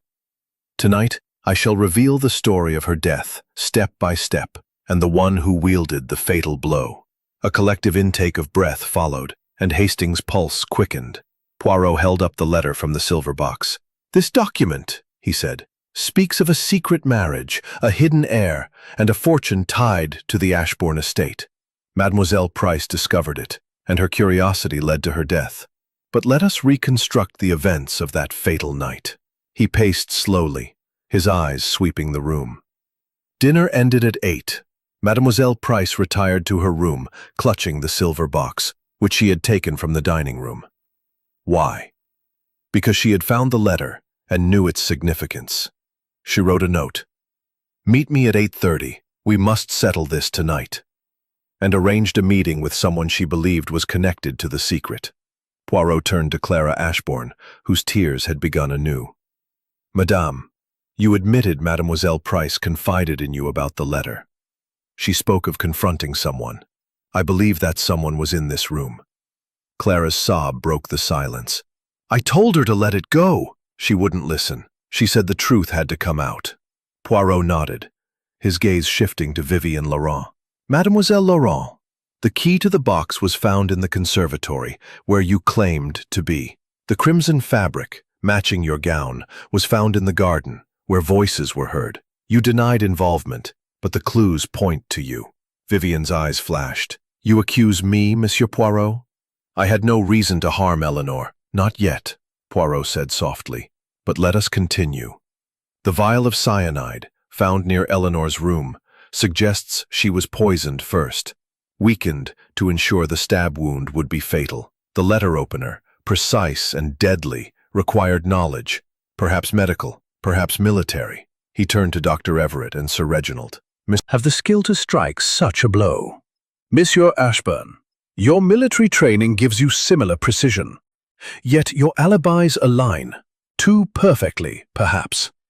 Sir Reginald's face reddened. This is outrageous! I was in the billiard room with Everett. We, Poirot said. But the decanter in the billiard room was untouched. You did not drink, as you claimed. One of you left, briefly, to meet Mademoiselle Price. Poirot's gaze settled on Ernest Whitby. Monsieur Whitby, you were near the east wing fetching water. Your path took you close to Eleanor's room. And your work on the estate's finances. Did it reveal the letter's implications? Whitby's hands trembled. I knew nothing of the letter. My work was routine. Poirot raised a hand for silence. Let us piece it together. Mademoiselle Price, armed with the letter, confronted someone at 8:30. An argument ensued, perhaps in the garden, where voices were heard.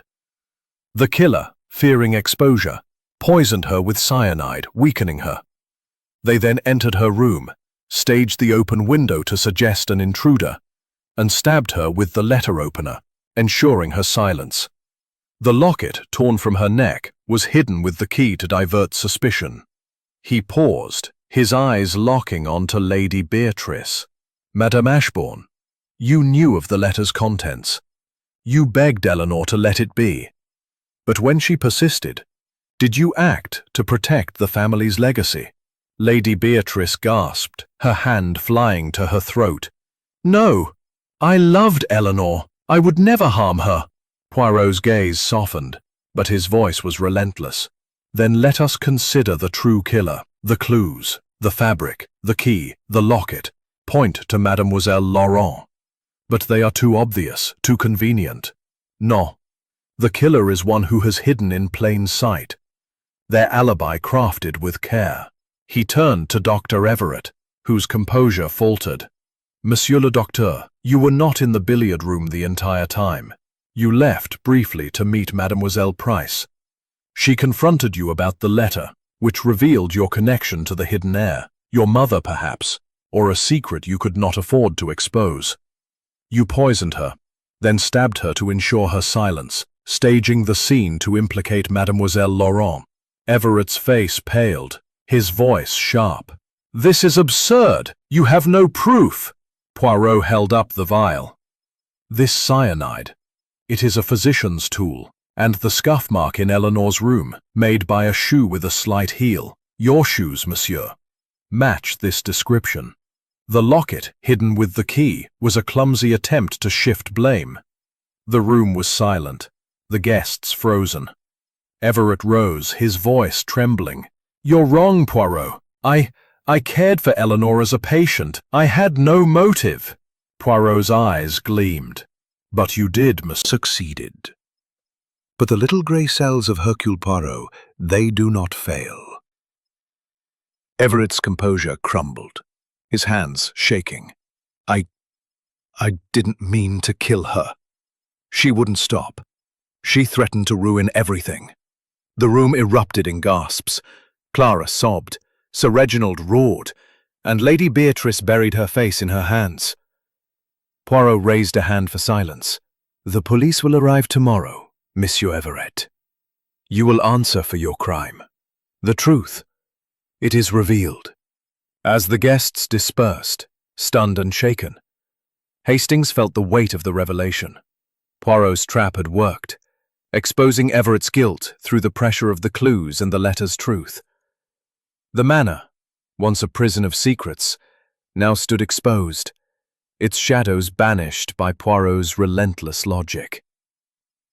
Chapter 11. The Reflection. The mist outside Blackthorn Manor had begun to lift by the morning of the third day, revealing patches of pale sky that hinted at the storm's retreat. Inside, the drawing room was quiet, the air heavy with the aftershock of Dr. Malcolm Everett's confession. The revelation of his guilt in Eleanor Price's murder had left the guests subdued, their faces etched with a mix of relief and lingering unease.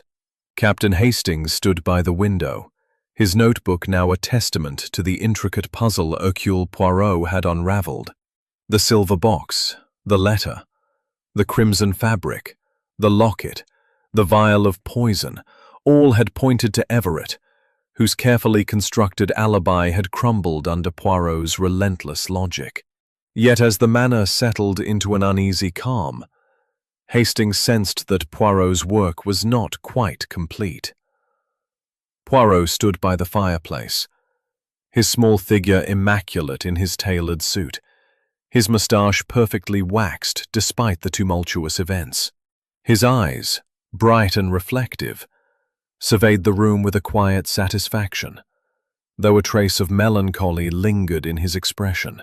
The guests, gathered once more, sat in silence. Lady Beatrice Ashbourne's composure had returned, though her eyes were red from sleeplessness. Sir Reginald Ashbourne, his bluster extinguished, stared into the fire, his hands clasped tightly.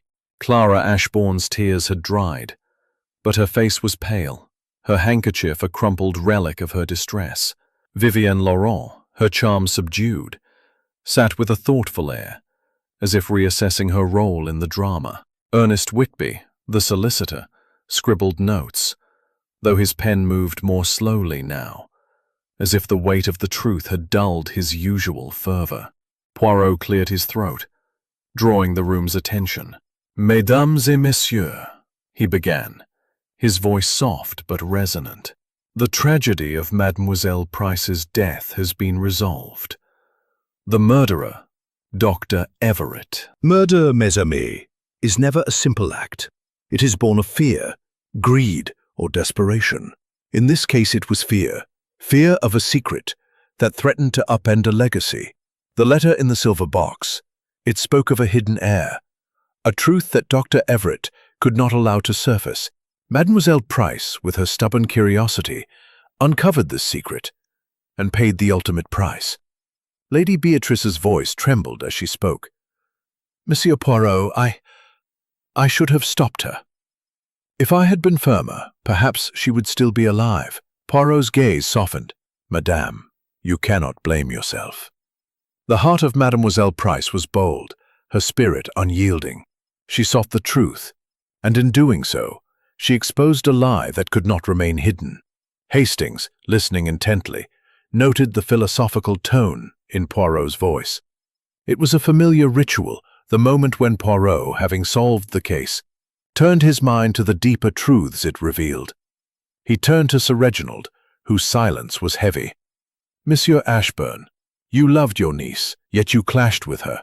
Her defiance challenged your sense of tradition, no?" Sir Reginald nodded, his voice gruff. "She was headstrong, always questioning. I thought she was trouble, but I never wished her harm," Poirot continued, turning to the trembling woman. "You heard her argue in the garden, yet you kept silent. Your fear protected the guilty, but it also protected your heart." Clara's eyes filled with tears. "I was weak, Monsieur Poirot. I didn't want to believe anyone here could do such a thing." Poirot's gaze shifted to Vivienne Laurent, whose dark eyes met his with a newfound respect. "Mademoiselle Laurent, the clues pointed to you, the fabric, the key, the locket. Yet you were innocent, a pawn in the killer's attempt to mislead. Your presence, it added drama to the stage, no?" Vivienne's lips curved into a faint smile. "A stage, Monsieur Poirot, perhaps. But I am glad to be innocent, even if I played a part." Finally, Poirot turned to Ernest Whitby, whose nervous scribbling had ceased. "Monsieur Whitby, your work on the estate's finances placed you close to the truth. Yet you too were a bystander, caught in the web of secrets. Whitby adjusted his spectacles, his voice quiet. I only wanted to serve Lady Beatrice. I knew nothing of the letter until it was too late. Poirot nodded, his expression serene. The truth. It is a delicate thing, mes amis. It hides in the shadows, but it cannot resist the light of logic. The little grey cells, they see what the heart conceals. Mademoiselle Price died because she dared to seek that truth, and it is for her that we must honor it. He paused, his eyes sweeping the room. This manor, it is a place of beauty and tradition, but also of secrets. The letter in the silver box. It will be for the courts to decide. Too long, grow dangerous. Hastings felt a pang of admiration for his friend's clarity. Poirot's ability to distill the chaos of human motives into a coherent narrative was nothing short of genius. Yet, as always, there was a humility in his reflection, a recognition of the tragedy beneath the triumph.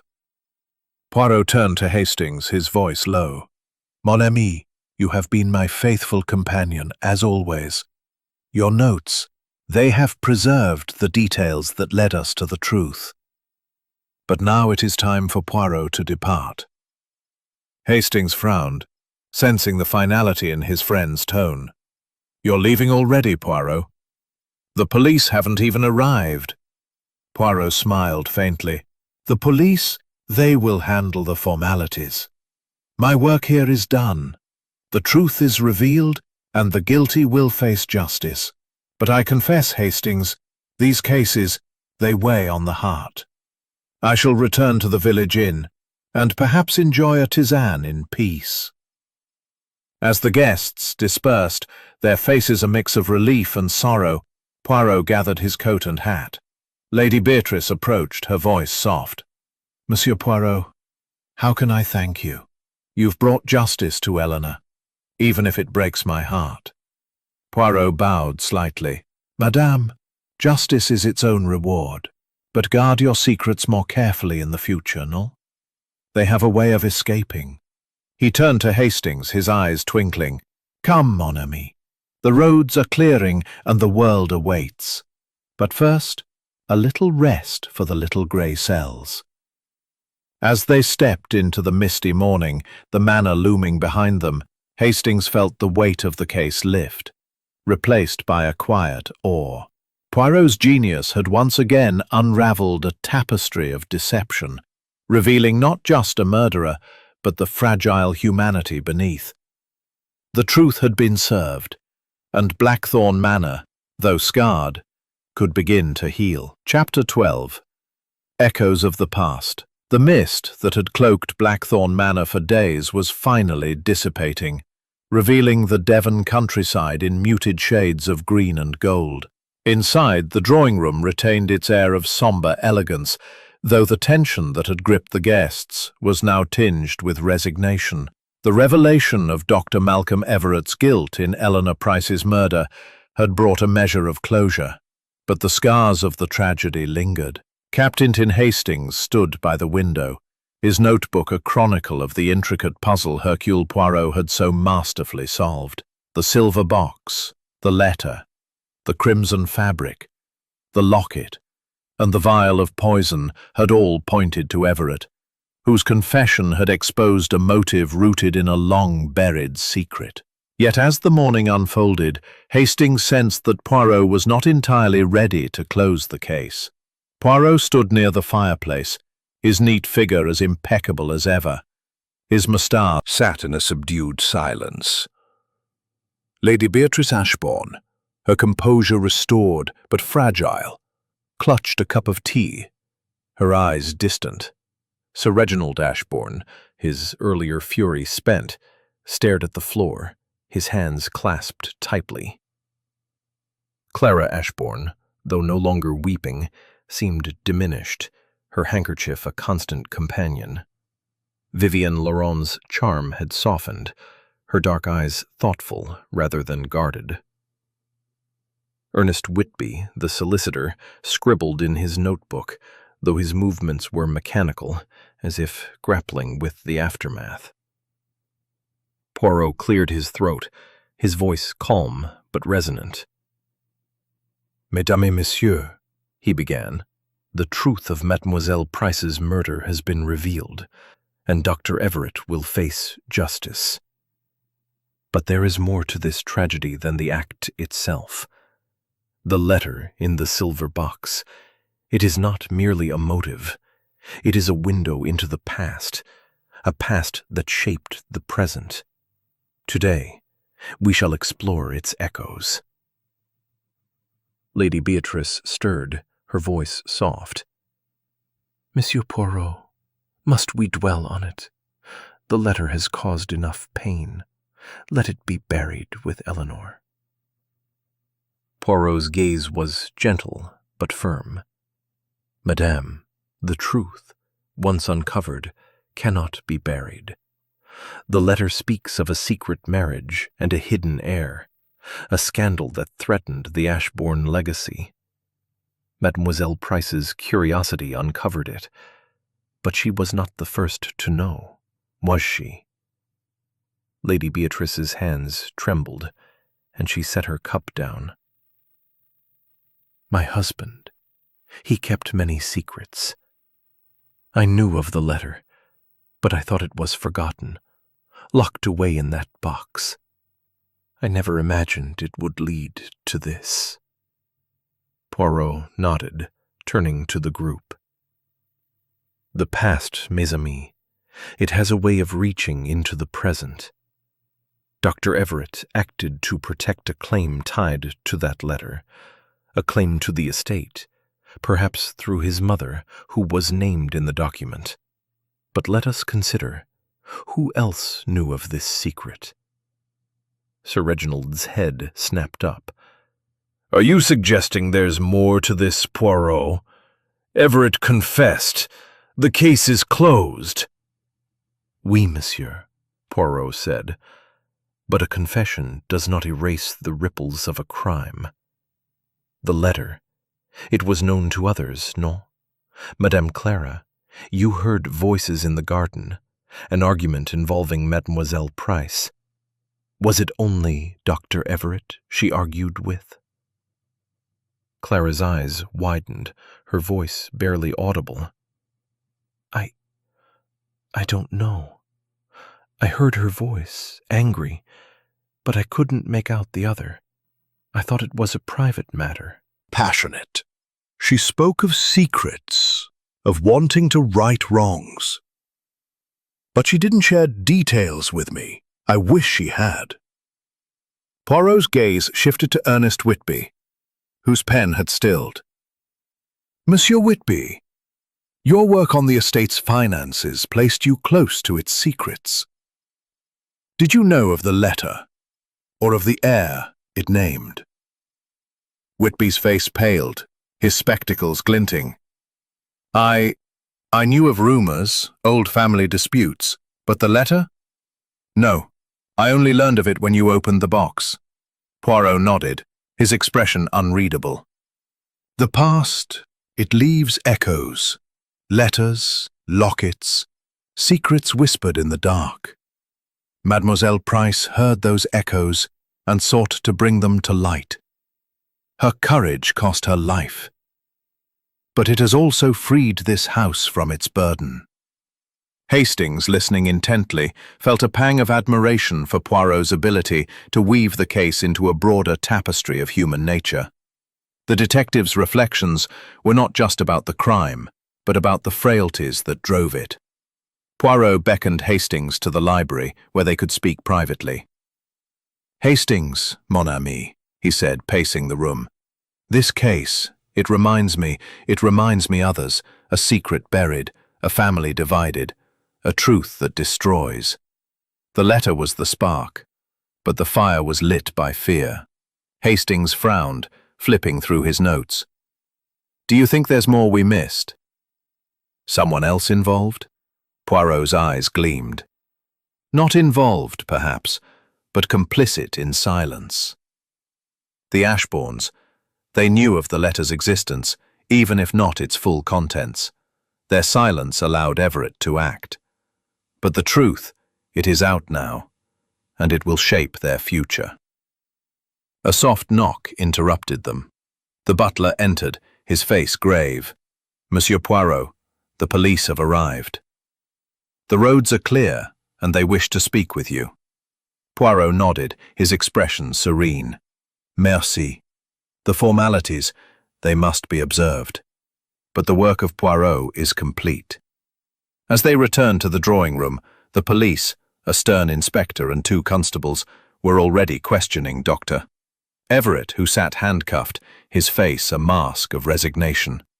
Poirot briefly recounted the case, detailing the clues and Everett's confession. The inspector nodded, impressed. "You've done fine work, Monsieur Poirot. We'll take it from here." Poirot bowed slightly. "The truth, it is my only reward. But I ask that you handle the letter with care. It is a delicate matter for the Ashbourne family." As the police led Everett away, Lady Beatrice approached Poirot, her voice soft. "Monsieur Poirot, how can we move forward?" "The letter, it changes everything." Poirot's loomed behind them, its secrets now laid bare. Hastings felt a quiet awe at Poirot's genius, but also a sense of closure. The echoes of the past had been heard, and the truth, as Poirot had promised, had set Blackthorn Manor free. Chapter 13. The Weight of Truth. The morning sun broke through the last remnants of mist, casting a golden glow over Blackthorn Manor and softening the stark outlines of its gray stone facade. The estate, though still steeped in the somber aftermath of Eleanor Price's murder, seemed to breathe a little easier, as if the revelation of Dr. Malcolm Everett's guilt had lifted a veil of secrecy. Inside, the drawing room retained its air of faded grandeur, but the tension that had gripped the guests had shifted to a quiet introspection. Captain Hastings stood by the window, his notebook a testament to the intricate web of clues: the silver box, the letter, the crimson fabric, the locket, the vial of poison that Hercule Poirot had unraveled with his characteristic precision. Yet as the police prepared to depart with Everett in custody, Hastings sensed that Poirot's reflections were not yet complete. Poirot stood near the fireplace, his small figure impeccable in his tailored suit, his mustache gleaming under the morning light. His eyes, bright with a mix of satisfaction and melancholy, surveyed the assembled guests with a quiet intensity. Lady Beatrice Ashbourne sat with a fragile dignity, her hands folded in her lap, her eyes betraying the weight of the family's exposed secrets. Sir Reginald Ashbourne, his earlier bluster replaced by a heavy silence, stared at the floor, his shoulders slumped. Clara Ashbourne, her face pale but composed, held a fresh handkerchief, her tears now spent. Vivienne Laurent, her charm tempered by the gravity of the moment, sat with a thoughtful air, her dark eyes fixed on Poirot. Ernest Whitby, the solicitor, scribbled in his notebook, though his movements were slow, as if the truth had drained his usual nervous energy. Poirot cleared his throat, his voice soft but resonant. "Mesdames et messieurs," he began, "the murderer of Mademoiselle Price has been unmasked, and justice will take its course. But the truth, it is not truth. It is not merely a matter of guilt or innocence. It is a mirror, reflecting the choices and silences that shape our lives. Today I wish to speak of this mirror, and what it shows us about Blackthorn Manor." Lady Beatrice's lips trembled. "Monsieur Poirot, you've given us justice, but at what cost? The letter, it has torn my family apart. How do we live with such a truth?" Poirot's gaze was compassionate but unwavering. "Madame, the truth, it is a heavy burden." Reginald stirred, his voice gruff. "A gift? She stirred up trouble, Poirot. If she'd left well enough alone, none of this would have happened."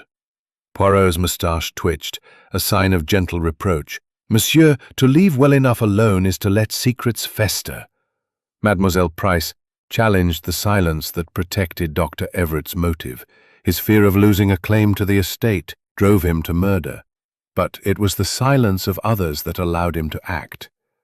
Clara Ashburn's voice was soft, almost a whisper. I should have spoken sooner. I heard her arguing in the garden, but I was afraid. I thought it was nothing, just Eleanor being Eleanor. Poirot turned to her, his eyes kind. Madame, fear is a powerful force. You heard voices, yet you kept silent, hoping to preserve peace. But peace built on secrets is fragile. Your courage in speaking, even late, helped uncover the truth. Hastings, scribbling in his notebook, felt a familiar awe at Poirot's ability to weave human frailties into his analysis. The detective's reflections were not just about the crime, but about the moral weight of truth and silence. Poirot turned to Vivienne Laurent, whose thoughtful expression suggested a newfound respect. Mademoiselle Laurent, the clues pointed to you, the fabric, the locket, the key. Yet you were innocent, a diversion created by the killer. Your presence, it added complexity to the stage, no? Vivienne's lips curved into a faint smile. A stage, Monsieur Poirot? Perhaps, but I am glad to have played no darker role. Eleanor deserved better than this. Poirot nodded, his gaze shifting to Ernest Whitby. Monsieur Whitby, your work on the estate's finances placed you near the heart of its secrets. You claimed ignorance of the letter, yet your nervousness suggests you sensed its shadow. Whitby adjusted his spectacles, his voice quiet. I heard rumors of old disputes, but I never saw the letter. I only wanted to serve Lady Beatrice, to keep the estate intact. Poirot's expression softened. And yet, monsieur, the estate's integrity was built on a lie. The truth, it is painful, but it is the foundation of justice. He paused, addressing the group as a whole. The letter, it will be for the courts to decide its implications, but I urge you, mes amis, to face the past with courage. Blackthorn Manor is a place of beauty, but also of shadows. Let the light of truth guide you forward. Hastings felt the weight of Poirot's words, a reminder that his friend's genius lay not just in solving crimes, but in understanding their human cost. Poirot beckoned him to the library for a private moment. Hastings, mon ami, he said, pacing the room. This case, it is everything for them. Poirot's eyes gleamed. They will, in time, if they embrace the truth. The letter's secret, a hidden heir, may alter the estate's future, but it is better to face it than to live in fear. A knock at the door interrupted them. The butler entered, his face somber. Monsieur Poirot, the police have taken Doctor. They've asked if you have any final remarks for their report. Poirot shook his head. No, my work is done. The clues have spoken, and the truth is clear. Let them handle the rest. As they returned to the drawing room, Lady Beatrice approached, her voice soft. Monsieur Poirot, you've given us more than justice. You've given us a chance to face our past. How can I thank you? Poirot bowed slightly. Madame, the gratitude of an honest heart is enough. Guard your family, and let the truth be your strength. With that, Poirot gathered his coat and hat, signaling to Hastings that their time at Blackthorn Manor was drawing to a close.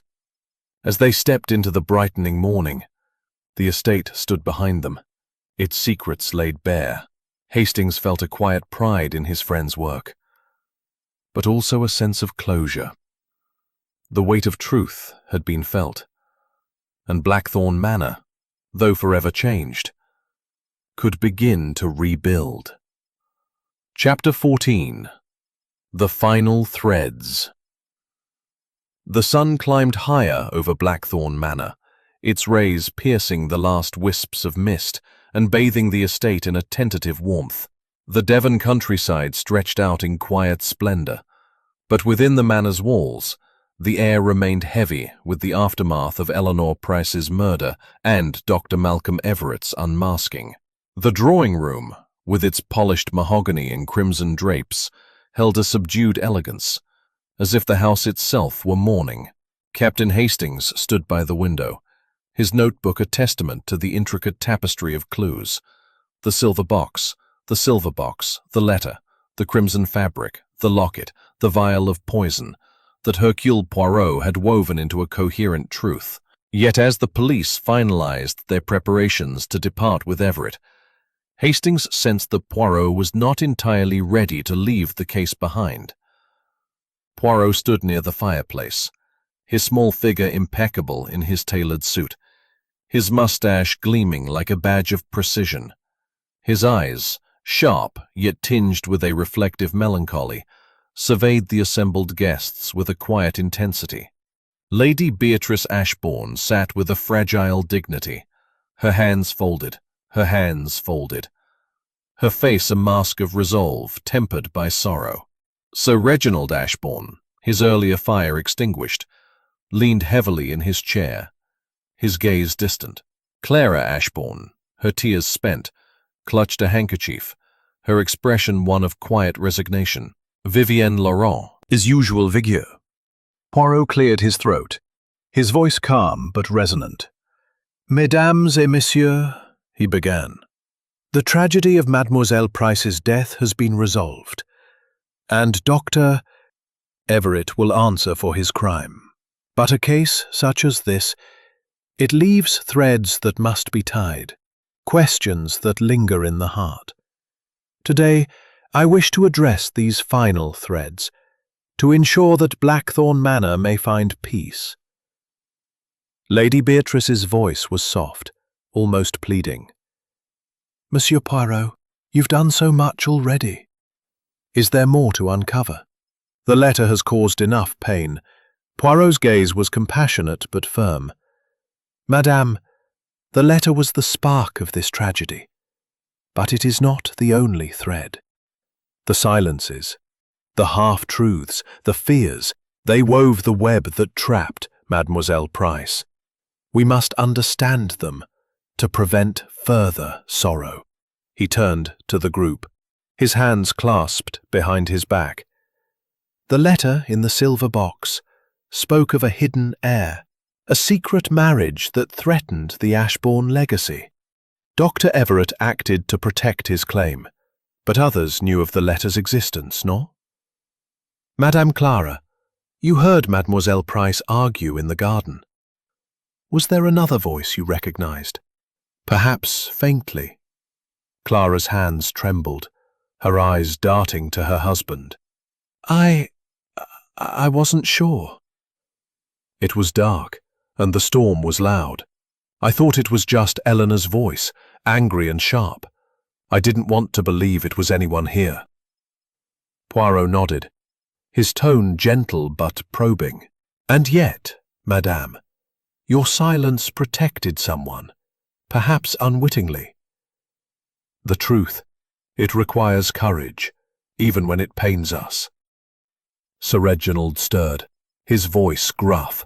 Enough, Poirot! You've caught your man. Why keep digging? The family's suffered enough. Poirot's moustache twitched, a sign of quiet determination. Monsieur, the family suffers because secrets were kept. Mademoiselle Price's courage in seeking the truth cost her life, but it also offers you a chance to rebuild. Let us examine one final detail. He produced the locket, its gold surface scratched, its initials EP glinting in the light. This locket, found in the conservatory with the key, was no accident. It was hidden to mislead, to point suspicion at Mademoiselle Laurent. But why? And by whom? Vivienne Laurent's eyes narrowed, her voice sharp. You cleared me, Monsieur Poirot, but you keep circling back. Do you think I had a hand in this after all? Poirot's smile was enigmatic. Non, mademoiselle. You were a pawn, were in the conservatory, near the garden where voices were heard. Perhaps you saw something, even if you did not realize its significance. Vivian hesitated, then spoke softly. I saw Eleanor in the garden, briefly before dinner. She was pacing, muttering to herself.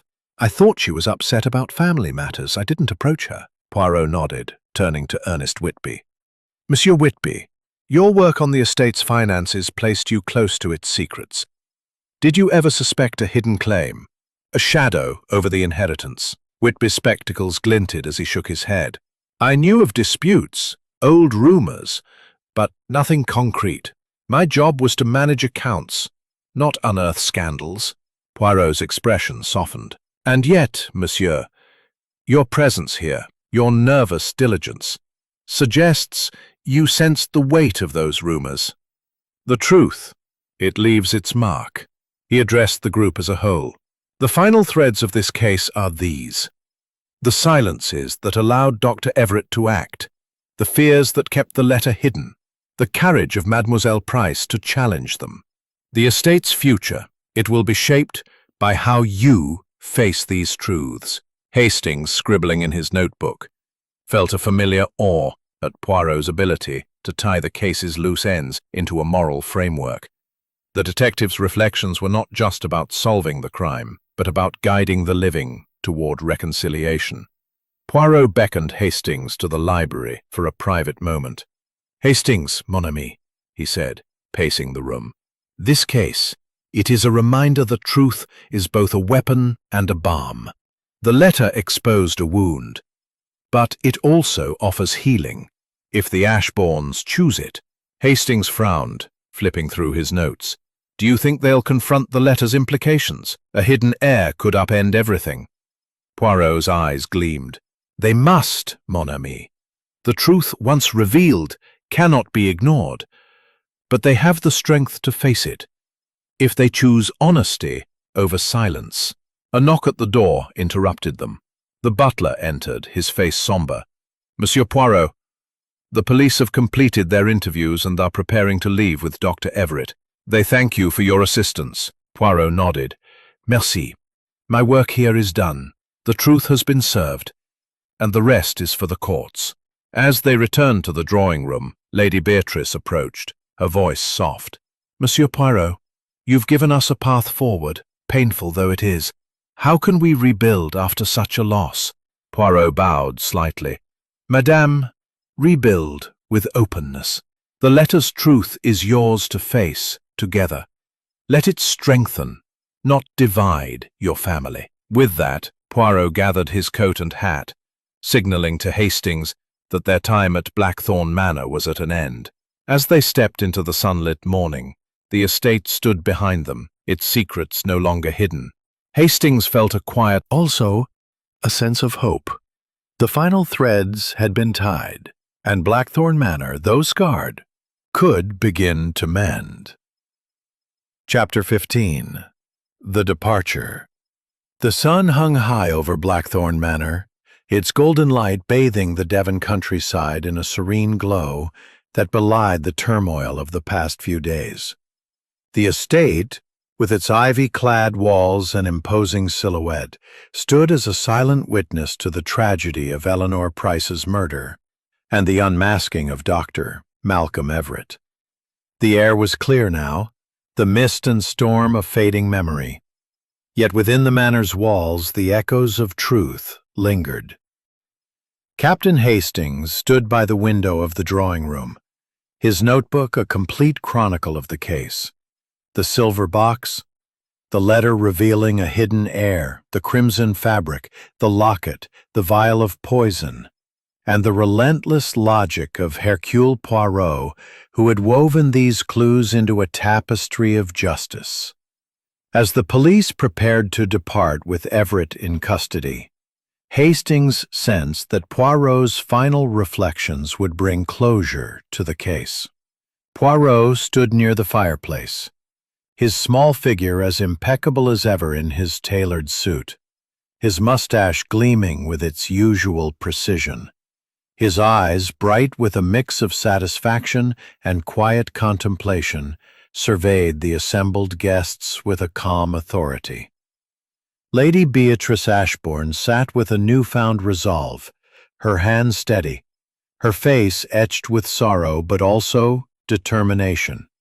Sir Reginald Ashbourne, his earlier fire extinguished, sat with a heavy silence, his gaze fixed on the horizon. Clara Ashbourne, her tears dried, held a handkerchief loosely, her expression one of quiet acceptance. Vivienne Laurent, her theatrical charm now subdued, sat with a thoughtful air, her dark eyes reflecting a respect for Poirot's genius. Ernest Whitby, the solicitor, had set aside his notebook, his spectacles catching the light as he listened intently. Poirot cleared his throat, his voice soft but resonant, carrying the weight of finality. "Mesdames et messieurs," he began, "the tragedy of Mademoiselle Eleanor Price has been resolved. Dr. Everett, driven by fear of a secret revealed, has been unmasked, and justice will follow. But as I prepare to depart Blackthorn Manor, I wish to leave you with a final reflection, not on the crime, but on the truth that binds us all." Lady Beatrice's voice was steady, though tinged with emotion.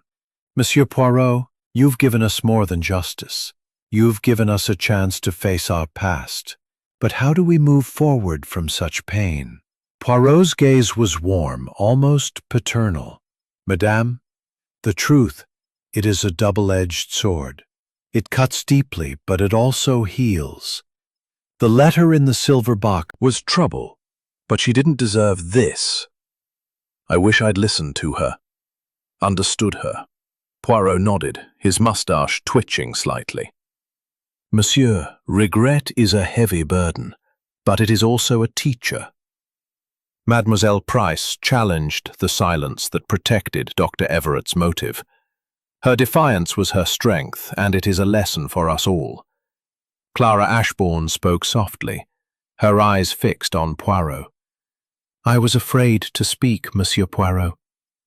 I heard her in the garden, arguing, but I kept silent.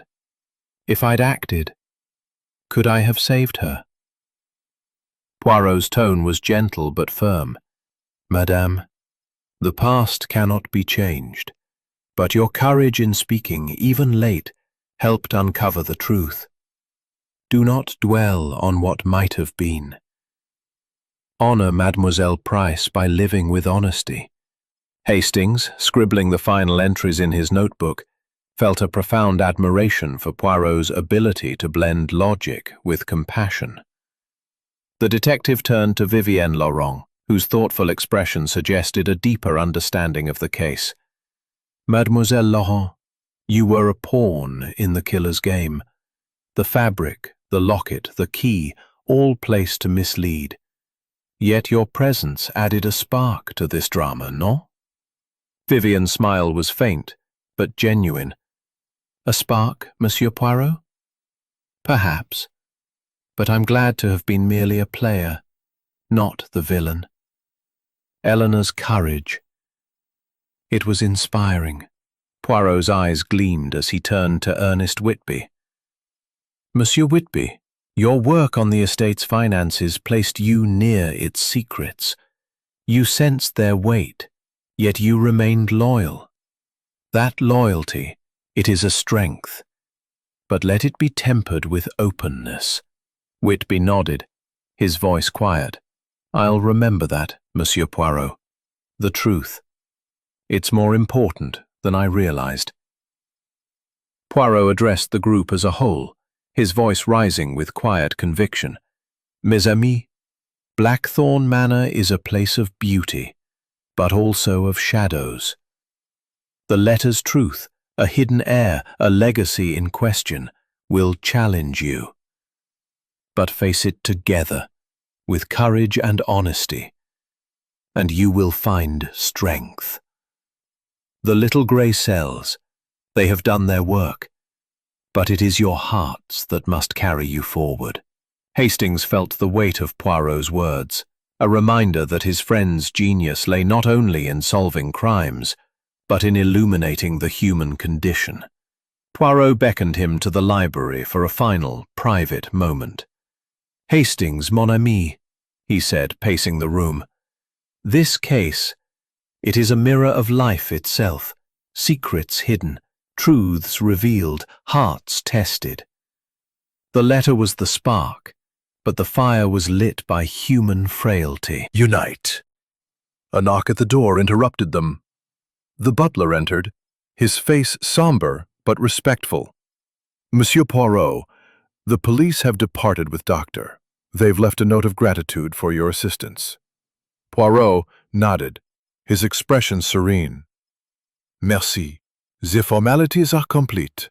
Now, it is time for Poirot to take his leave." As they returned to the drawing room, Lady Beatrice approached, her voice soft but resolute. "Monsieur Poirot, you've given us a path through this darkness. We'll face the letter's truth, as a family. Thank you." Poirot bowed, his gesture elegant. "Madame, the truth is your guide. Let it lead you to peace." With that, Poirot gathered his coat and hat, signaling to Hastings that their time at Blackthorn Manor was over. As they stepped into the sunlit morning, the estate stood behind them, its secrets laid bare, its future uncertain but hopeful. Hastings glanced at Poirot, whose serene expression belied the brilliance of his work. "Another case solved, Poirot," he said, a smile tugging at his lips. "What now?" Poirot's eyes twinkled. "Now, mon ami? A tisane, a quiet moment, and perhaps another puzzle for the little grey cells. The world never lacks for mysteries." As they walked down the gravel drive, the manor receding behind them, Hastings felt a quiet triumph.